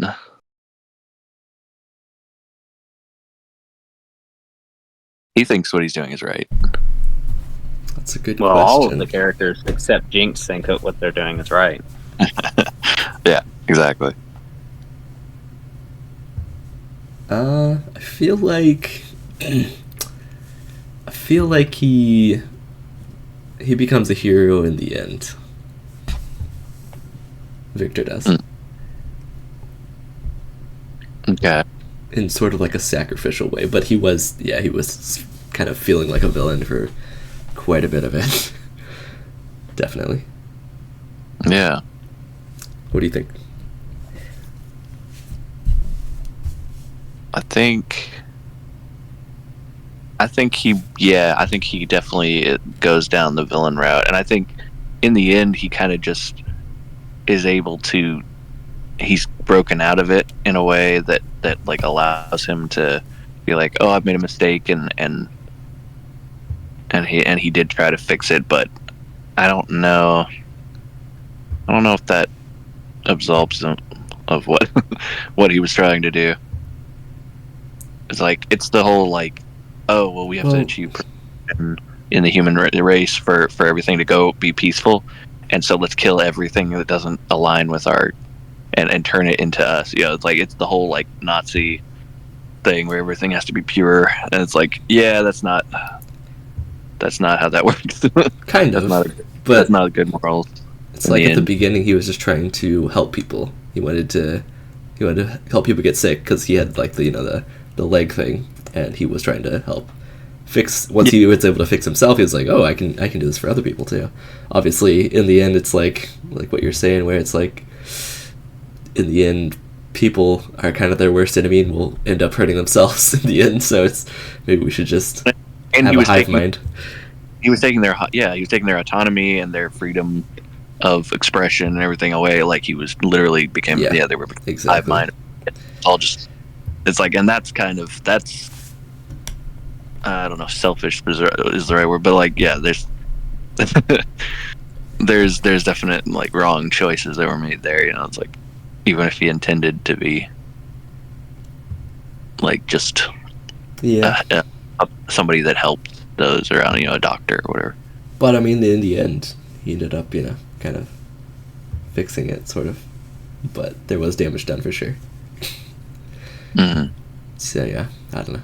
I think at the end, since he was able to fix things, I think it's okay. that you can't have. I think they did this. At least this was my interpretation of it. Was that without Victor, Jace wasn't good, and without Jace, Victor wasn't good. Okay. So I think each of them individually were like too flawed to overcome the negatives that they brought. Yeah. But I think together they became what the most ideal versions of themselves, like combined. I think that was kind of the point. So I don't think Victor was good or bad, and I don't think Jace was good or bad. I just think on their own they were the embodiment of like everything that was out them. Yeah, I think Jace definitely had some bad moments too. Definitely. Oh yeah. Oh, for sure. I don't know if I liked him really too much in the first season. I mean, like at the beginning maybe, but yeah, that's true. And then, yeah, I think they definitely, that dynamic is integral to what happens, what how the outcome. Honestly, like they're almost the main storyline basically throughout the whole thread. Yeah, they're basically yeah, I think that's correct. Which is kind of weird because I don't know about you guys, but like, and maybe I'm biased, but I thought it was like a Jinx show. I mean, she is the biggest on the post, but she's the biggest selling point. Yeah, but yeah, they did. Well, I think the argument is that you could argue all of the top 7 characters are the main character. Yeah, that's true like, as well. You could argue Jace, you could argue Vi, you could argue Jinx, but then the show I'm pretty sure they do this with good intention, is each one of like the quote unquote main characters has an episode where they're not even in it. And I kind of think that's partly for the purpose of the argument of like, well, are they the main character? Like, we just had an episode where they're not even in it.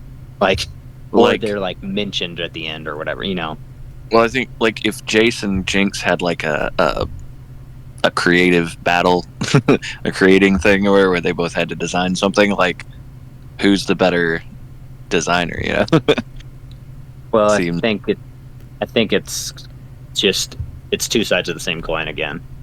Like, I think Jace is supposed to be the embodiment of like, this is what happens when you are trying to invent for good, and Jinx is this is what happens when you don't care what the outcome of your invention is. Hers is like she wasn't inventing things to be evil, but she just didn't care what they were used for. Like, because initially she was doing it for the protection of herself and her family.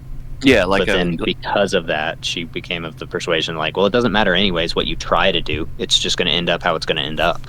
Yeah, she was using her skills for survival and for like, out of necessity.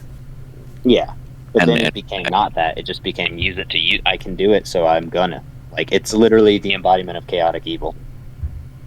No, I think she's chaotic neutral. Or chaotic neutral. Yeah, you're right. Chaotic neutral. I think. Honestly, because, like, sometimes it worked out fine, but it wasn't with the intention of working out well. Like, she only in the very last episode did she do something that was like, I'm gonna do it because it's good. I think. Well, maybe not the very last episode, but later on. I did none of her actions could have been construed as good until Aisha came into the show. Yeah, I was gonna say, I think I like that whole thing that she had to do, learning about being kind of an older sister or a mother suddenly for this new character, and how she had to kind of grow in through that and see maybe a little bit of what her sister went through, having to raise her, and I think she learned some stuff through that for sure. I thought that was really important for So, her Halo, character. this is a question that someone with more lore knowledge I've been wanting to ask. All right. Is Jinx at all good in the games?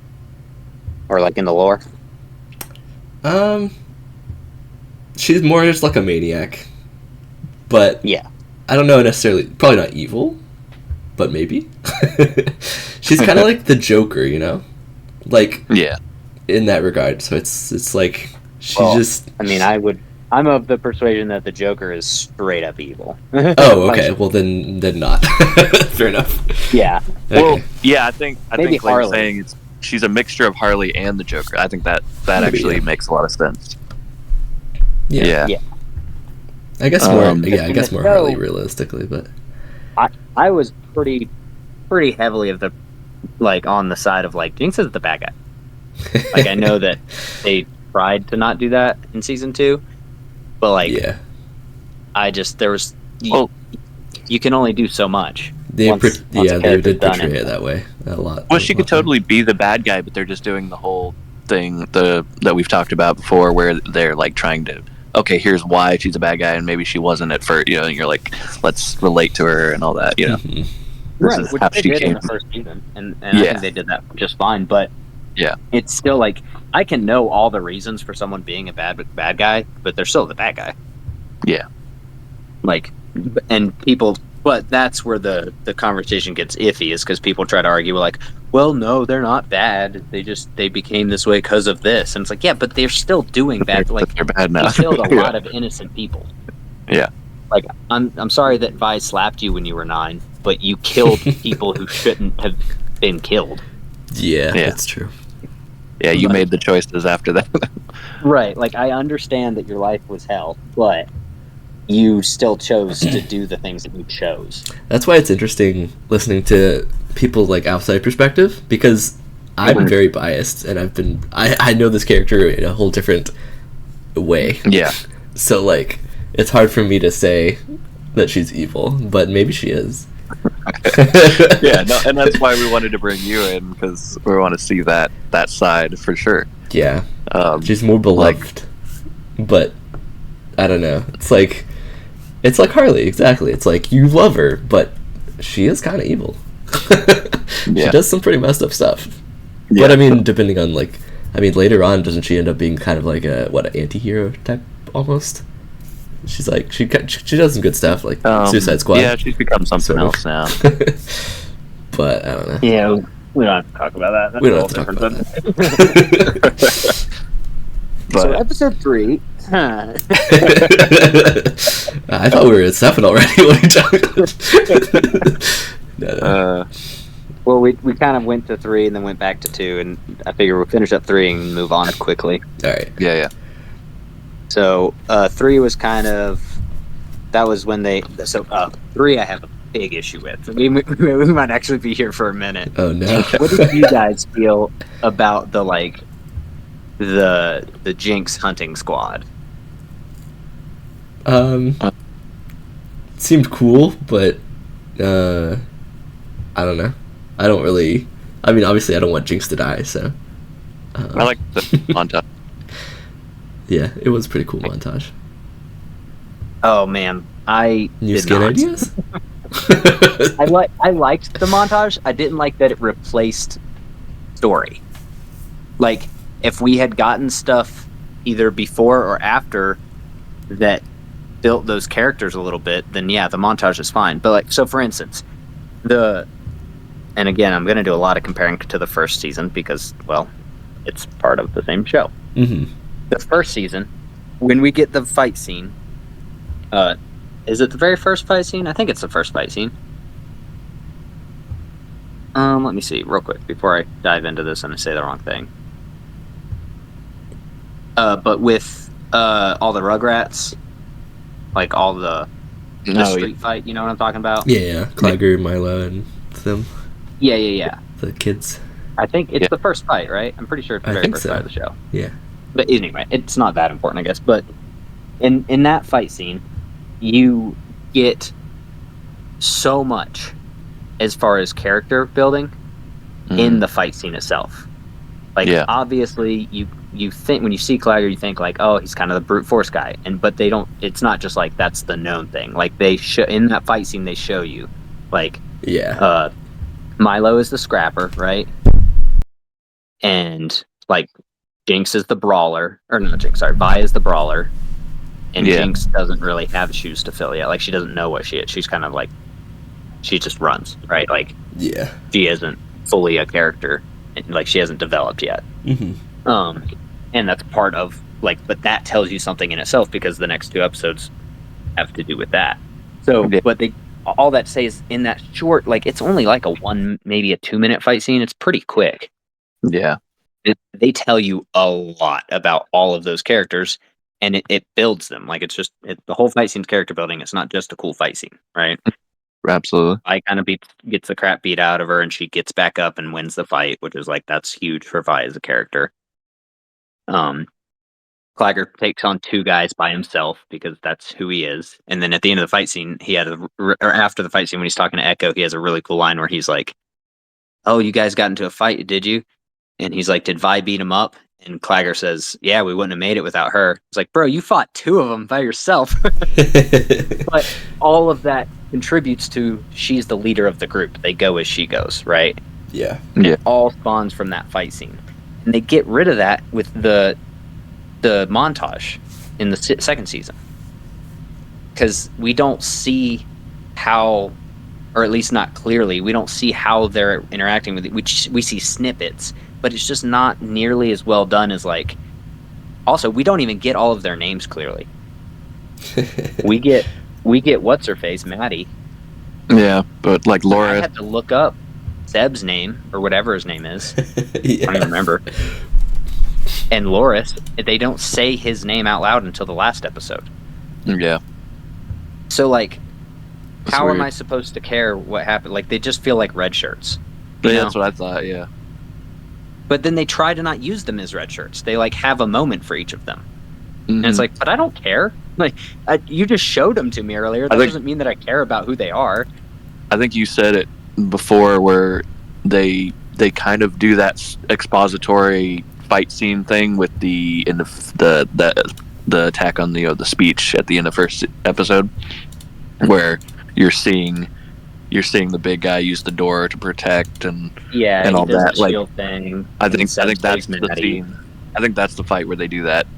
Basically. Yeah, but it's just not done But nearly again, as yeah, well. we Like, don't know. Loris literally just uses the shield once, and then that's like the whole thing you see from him in the fight. He gets hit to the side.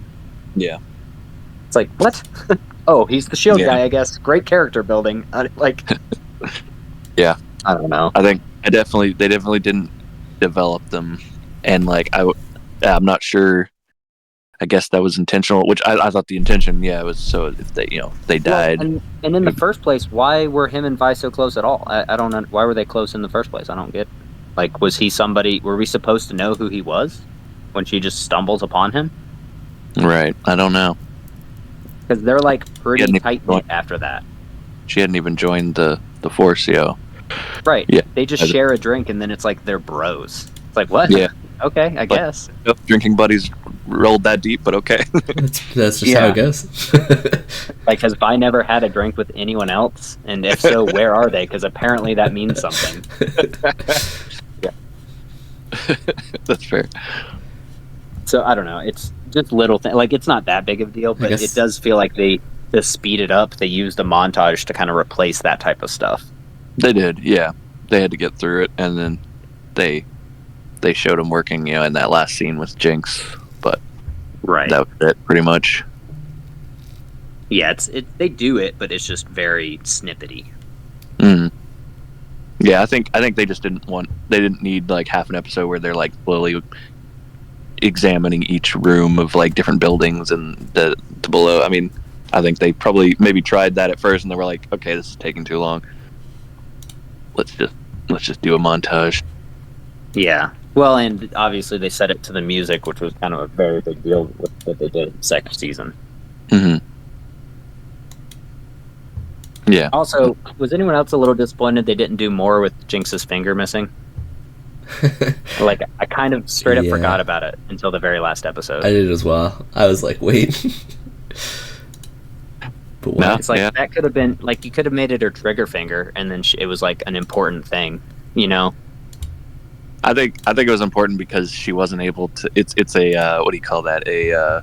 Innuendo or No, not innuendo. no, because it's her middle finger and that's what she's been giving to everybody. Like now Yeah, she's not able to anymore. Like it's part. It's a what is it? It's not metaphorical, but it's one of those I know what things. you're trying to say. I Or, can't think of it either. but it's like psychologically now it's like she's not that person anymore. Or like she's mellowed out. Yeah, And but she's not giving they could middle have finger. also made it more mechanical too. Like they could have made it like, oh well, now she can't. Like maybe she used to use her middle finger to pull the trigger on the big gun or something. You know, like they could have made it mean something else on top. Like made it affect the story also. I guess is what I'm saying. Right. Like yeah, I get that it was her middle finger. I picked up on that because they actually throw that in your face in the next episode. I'm pretty sure because she flips off Savika, but she can't. Yeah. Yeah. And it's like, yeah, oh yeah, I get it. But I don't know. You know what? I feel like it would have been cooler if it had been like also important to her, like I think- in I think- functionality. Maybe that's her whole personality, like, or not her whole person, but like her defense is being cold to people or whatever, like that in that way, maybe up to that point, and now like it's saying like, oh, she can't, like she literally can't anymore. Yeah, that's fair. I hadn't thought of it like that way. I guess I just thought it was a little less. Like generally, I don't think about that stuff in movies and stuff, but like I know there's that element, like the subtext, not subtext. It's another word, but like the Aaron Dicer in his podcast, like he's very much able to see that stuff, the underlying like meaning behind like choices and what they mean for the overarching like thing like that, and he's so good at pulling that stuff out. I wish I was better at figuring that stuff out, but like I feel like it's something like that because there are layers to a lot of this. But I'm just not. Yeah, I'm not. I'm not great at always seeing the subliminal stuff like that. No, that's fair. I mean, I guess it's more more subliminal than I was giving it credit for. But I just wish it had kind of functionality factored in also. Like, oh well, now she has to work around it type thing. Well, it's probably, and also, well, now we can get in this cool, you know. Yeah. There's a lot of that. Like the costumes are so elaborate, so specific, and there's really an art to that kind of thing, like character design in and of itself. That like you could draw something, you know, you could draw a cat, say, and it wouldn't look like generally it wouldn't look like anything, you know, even if you're copying a style. But when you see a specific famous cat, you're like, oh, that's that cat. Like, you know it. The colors, the way everything is laid out, it's so specific because and for a reason.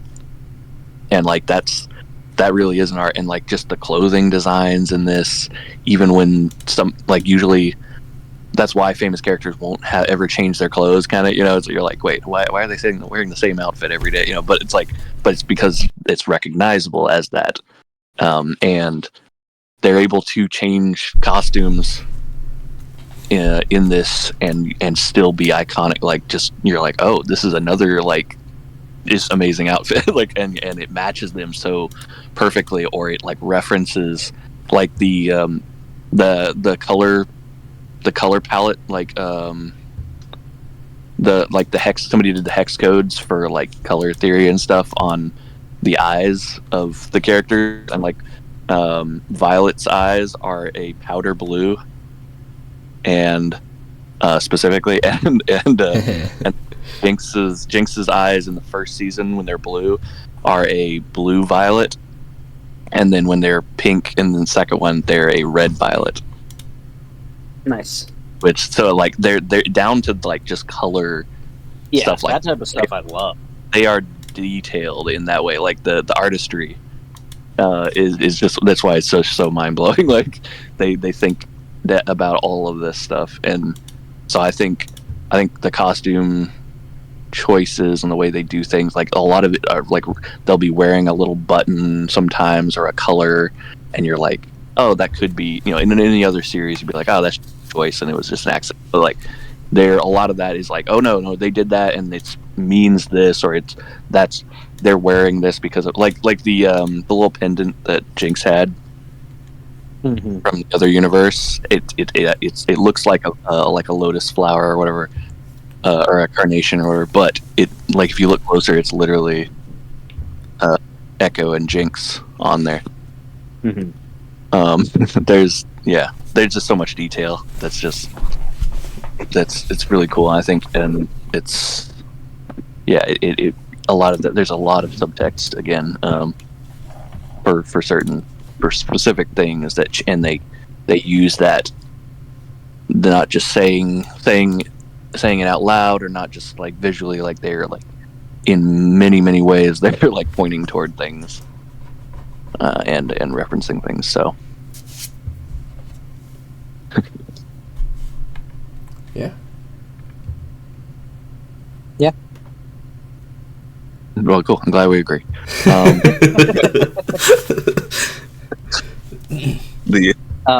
was sorry. I was trying to think of what happened after the next in episode 3, because I know they have the fight scene with Vi, at the end, Caitlyn and Jinx and Savika. Yeah, the big fight is kind of the finger thing. I think. Oh, also the y'all said his name is Singe, the experimenting guy. Yeah. Okay. The doctor.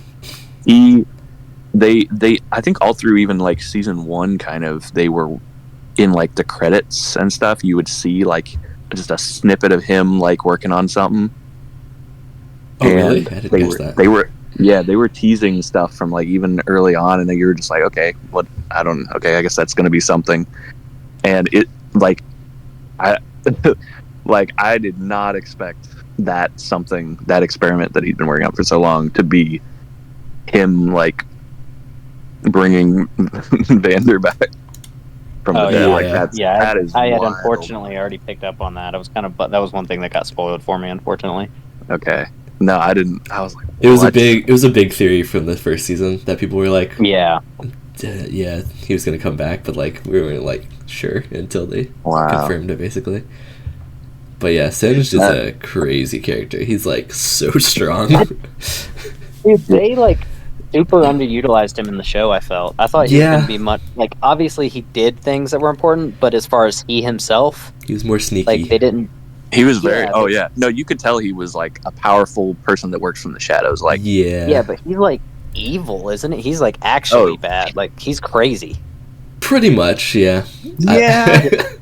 I mean, he seems pretty smart.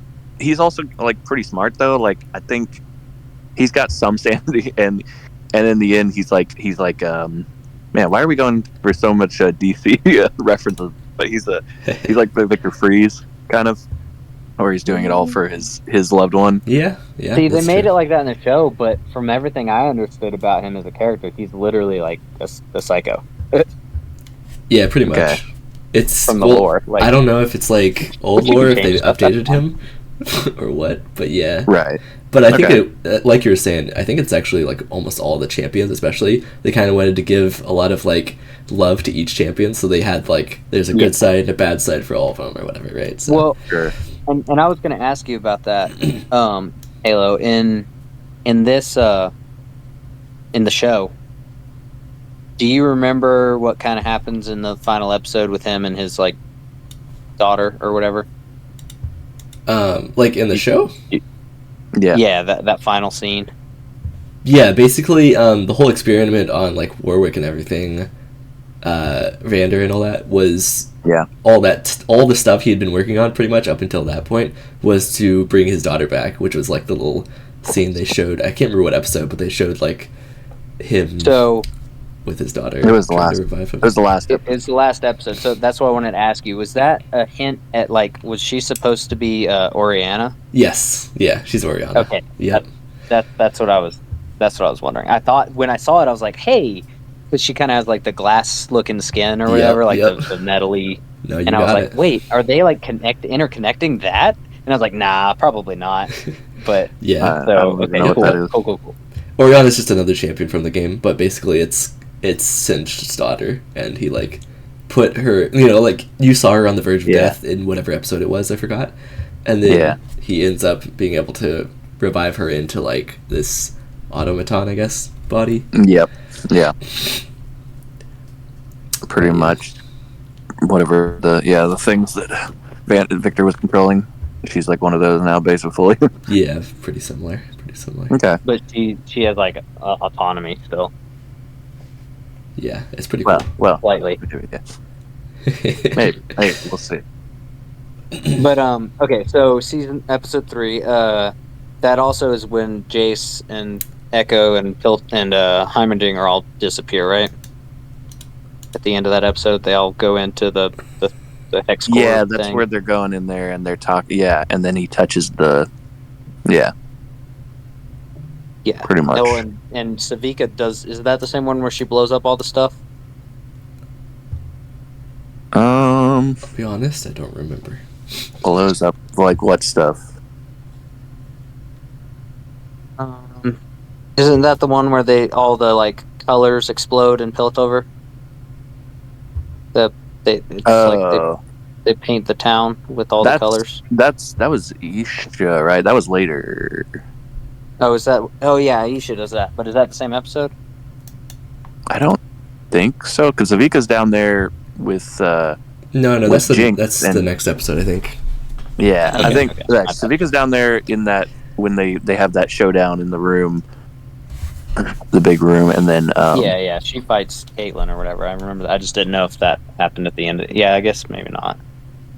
Is that so what was that room supposed to be? Was there like a painting or something on the wall in there? Was that just a sewer, or was that like an old cathedral, like church or something, or what was that?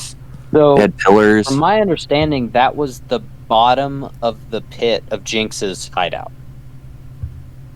So you know where she has like her little crib and stuff. Yeah. How she would always toss the stuff off the siding. Yeah. Oh, really? From my understanding, that's the base of that. I think. Interesting. Okay. I don't know though. Because I know it's in one of the like wind gate things that Caitlyn, the Kiermans control. Right. Yeah, has access. Remember, Savika blows up the thing and it sucks everything out. Mm-hmm. Yeah. I know at the top of that, like the hideout thing is actually like what she uses as a balloon at the end. Yeah. Which is cool.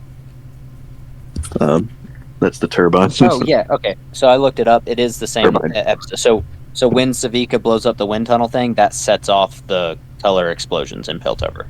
It's simultaneous. Ah. Yeah. Okay. Apparently it was like rigged together or whatever. And they send all of the stuff back up through it. So. Dang. Anyways, I was like, I feel like that, but I didn't remember how they set it off, so I couldn't remember if it was that episode. But yeah, and then did anybody understand? Like, I know that they had the line about like wild ruins or whatever. So Halo, maybe you can speak to this. Is like I didn't exactly grasp how they were doing the like parallel dimension thing. I didn't either, to be honest. Wait, are you talking about? I wasn't sure if I just missed something or not. Are you talking about after Jace shoots Victor, or? No, so like at the end of the episode when Jace and Echo and Heimerdinger go into the hex core thing, or no, it's not the hex core. What's the word for it? They go into that little area. Mm-hmm. The failsafe, that where he goes to try to turn everything off at the end, and Victor stops him. Oh yeah, that thing that's underground And it's or like whatever. it's doing like the morphing with the weird like eye things and the stuff that Echo ends up being able to control. Yeah. Is there like I know he says it's because of the wild runes, but like that's from my understanding that's all the explanation we get. Like yeah, it just happened. So I guess I don't know. I'm not actually sure about that one, actually, to be honest with They all you. get set to, like just different places and times Okay. Yeah. somehow, but I'm not sure. Because I know they say like they use the word anomaly a bunch, but like that doesn't explain anything. Like it's like magic. It's basically just saying like magic. Pretty much, yeah.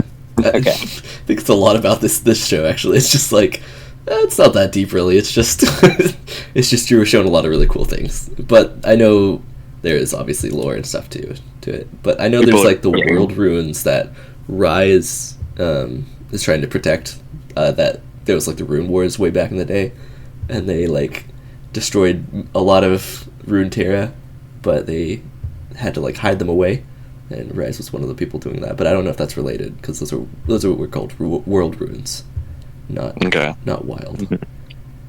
So maybe they're separate. I'm not sure. Yeah, it might just be like an homage, or like, yeah, it's the same reference. thing. We just didn't want to say it. Yeah, could be. Okay, and then the next thing that happened, well, maybe not the next thing, but the next big thing, prominent thing in my brain was, this is the same episode that Mbessa is like, hey, Caitlyn, you're the new general. Mm-hmm. Which I was like, what? Why isn't Mbessa allowed to do this? Yeah, she just kind of like took over, I guess. Yeah, she just says like, this would be a good leader, and then says names Caitlyn, and everyone's just like, yeah, sure. Like, is that how this pretty works? much. Like, this is how you appoint your general? Some warmongering general from another clan is just like, hey, this guy's in charge now. Why was that allowed? I don't understand. Yeah, she was trying to like be her mentor or something. Suddenly, Just trying to use her as a pawn, probably. yeah. Yeah, but like, why was she allowed to name their general? He's not from Piltover. Yeah, I'm not sure. No. Probably because the council was in ruins, so she just like stepped in to try to take over. Yeah, anybody Declare was like, martial law. But yeah, it's not really explained, I don't think. Oh, there was a vacuum she stepped in, probably. Yeah, well, and I knew she was like using Salo or whatever to kind of do that, but it never, I guess it just doesn't get said like how. Yeah. Like maybe Salo just is like, yeah, she's my spokesperson now or whatever. I don't know. Yeah, I don't know. Not sure, to be honest. Hey, this is another thing that I need lore help with. So they don't really explain, they just kind of, again, it's just like, yeah, magic. What is the role of like the Black Rose stuff? Okay. This is deep. And I don't know a lot of it. I'm ready. I don't know everything about it, but basically, the Black Rose was formed, excuse me, a long time ago, and it's basically this a faction inside of Noxus, and there's like 3 different factions, obviously, or like 3 different like areas of Noxus, and it's changed over the years, but like as of the current state of Noxus, there's 3 different branches basically.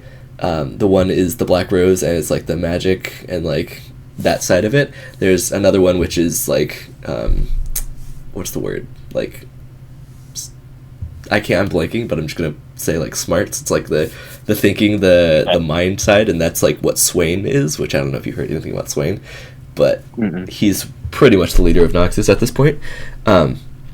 And there's also the might side, which is Darius, and he has a whole thing with a lot of other moving parts that we're not going to go into right now. But the Black Rose was formed by Vladimir, which is another champion and a whole nother story.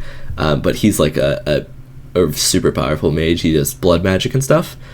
And he was an apprentice for, I can't remember who, but someone a long time ago.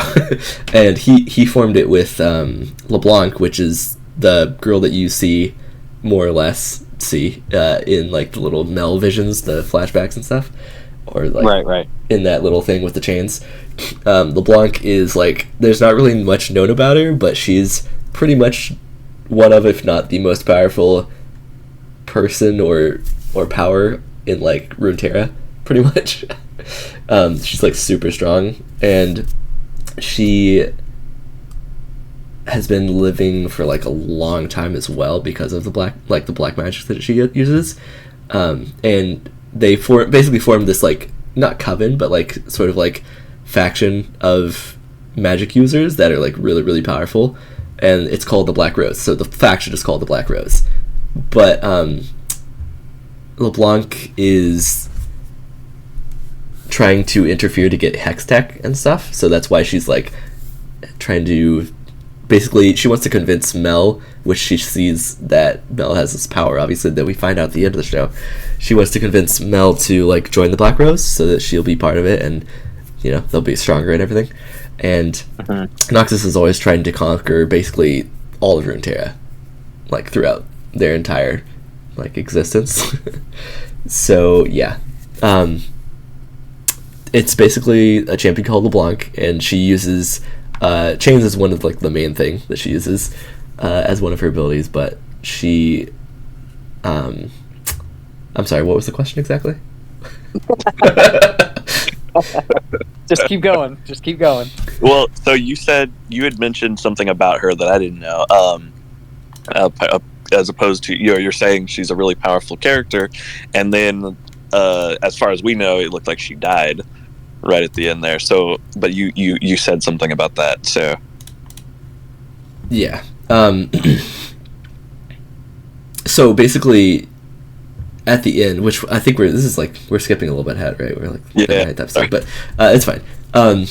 She basically, one of her main abilities is she can use a clone, and she ends up, that's what ended up dying in that thing. So one of the things that she was doing was a long time ago was fighting with Swain, and Swain thought he killed her, but he actually killed her clone, which she uses in a lot of places. So Swain, I'm not sure if during Arcane, the events of Arcane, Swain still thinks she's dead, or if he knows that she's not dead. I'm not 100% sure on that, but Swain ends up losing his arm and turns to black magic because of that fight as well.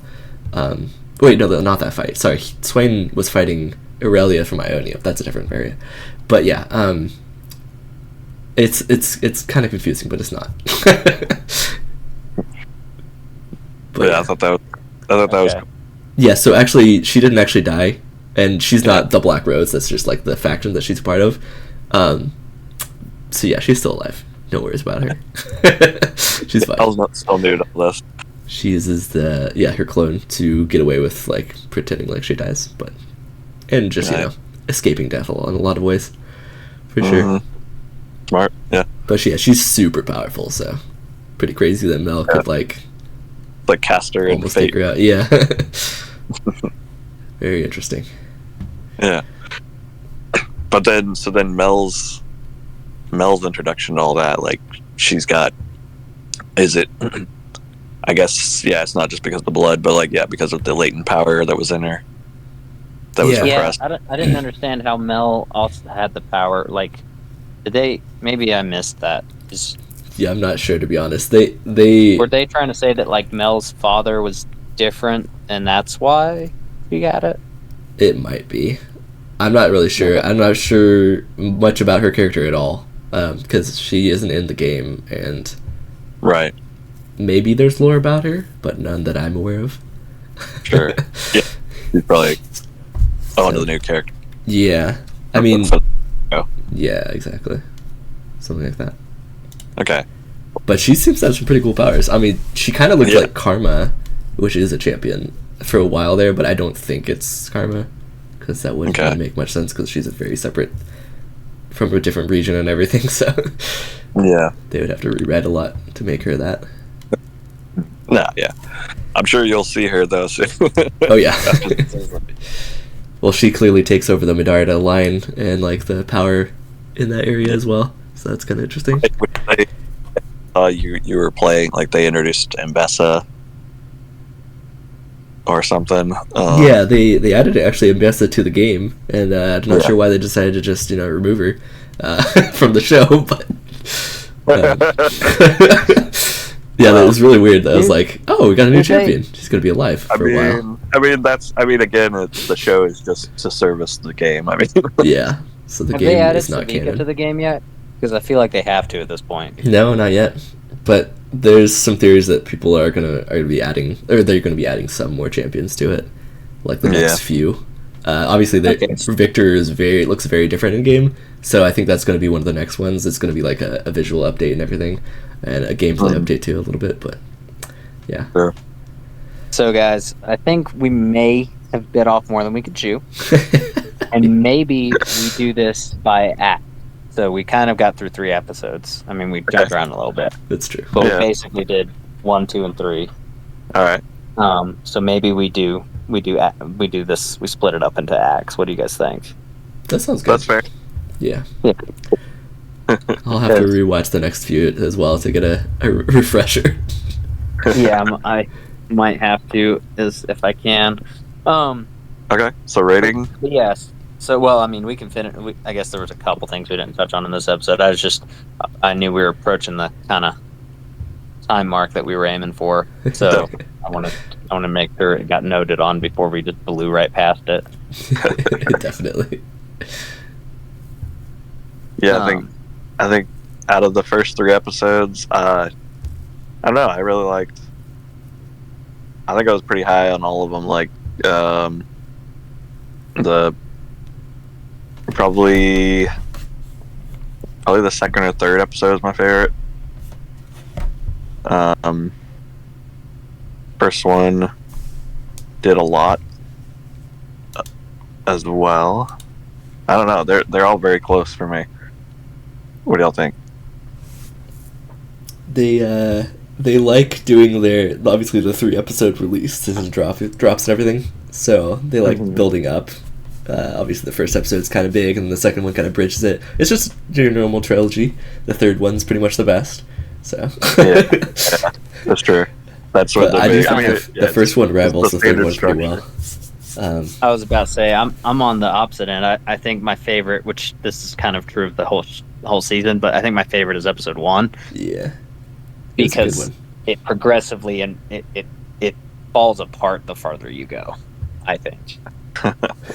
For instance, like the reveal that of Ambessa's plot or of the coup or whatever is at the end of episode 3, and that's like one of my biggest like pet peeves or whatever word you want to use for the whole season. So it's like, yeah, there was some, obviously the fight scene and everything that was all cool. There was a lot of stuff I liked in episode 3, but then that happens and it's like, well, that derails so much for me that I don't think I could even rate it highly.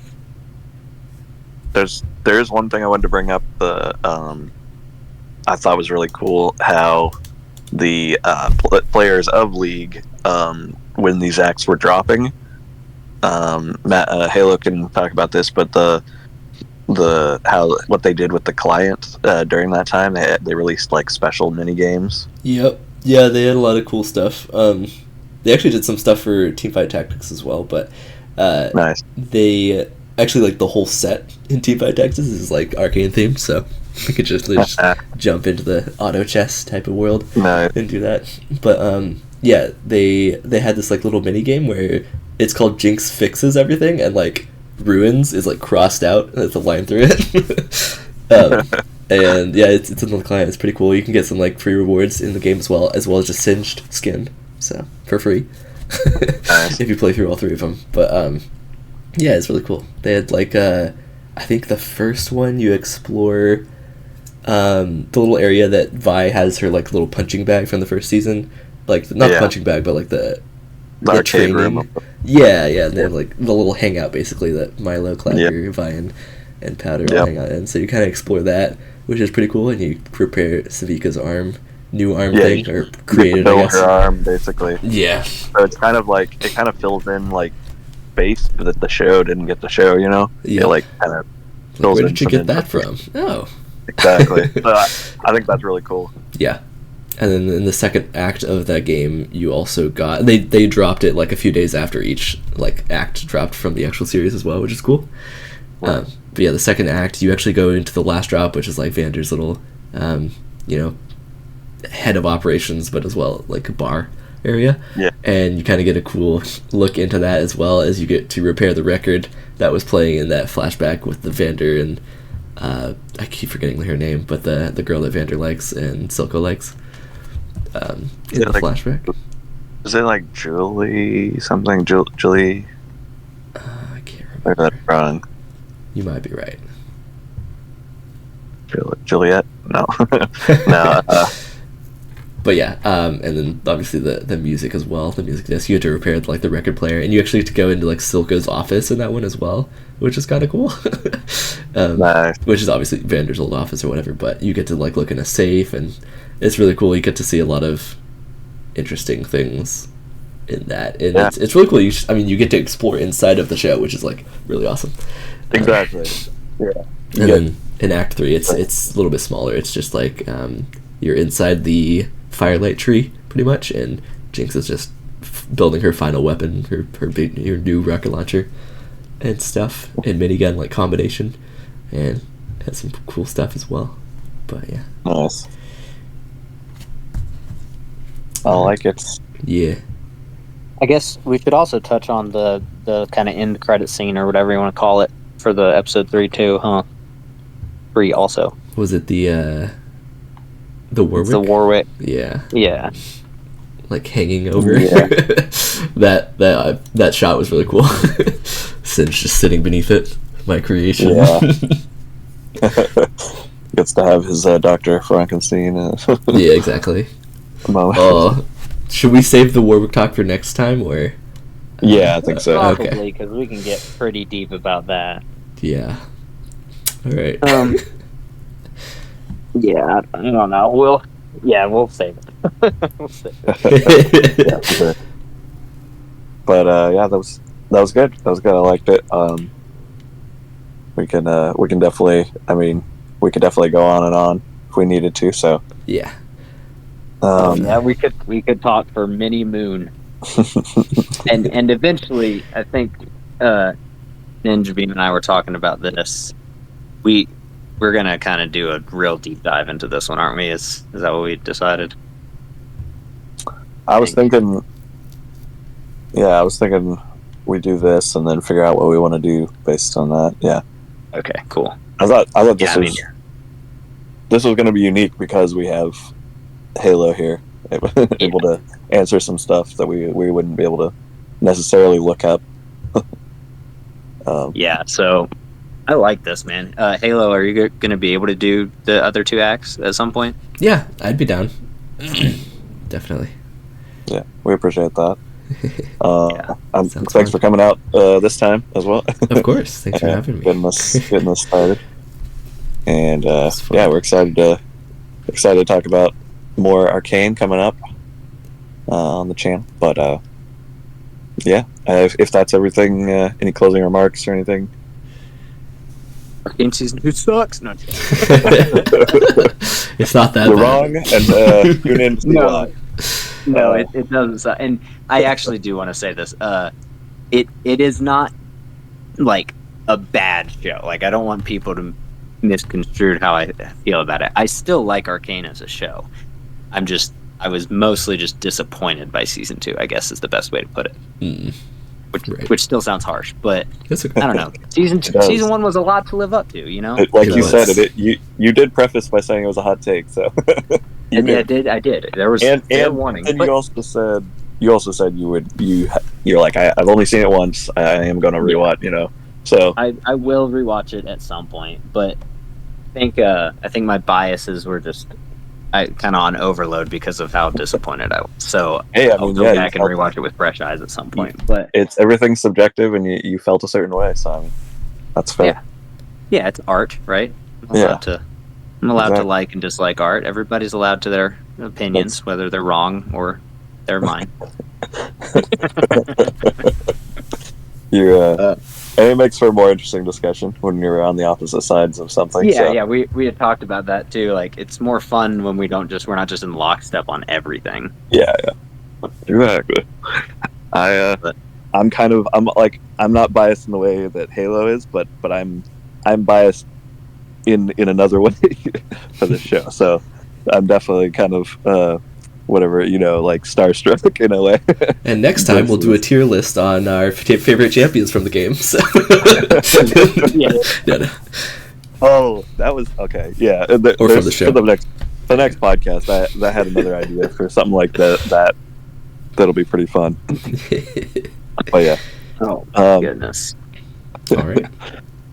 Yeah. Thanks for listening, everybody, and tune in next time, or whatever else we're gonna have out next. If we Whatever do shenanigans we get into then. Yeah, we might have some other stuff between this, but yeah, we'll look forward to the next Arcane talk. So that's been everything from us.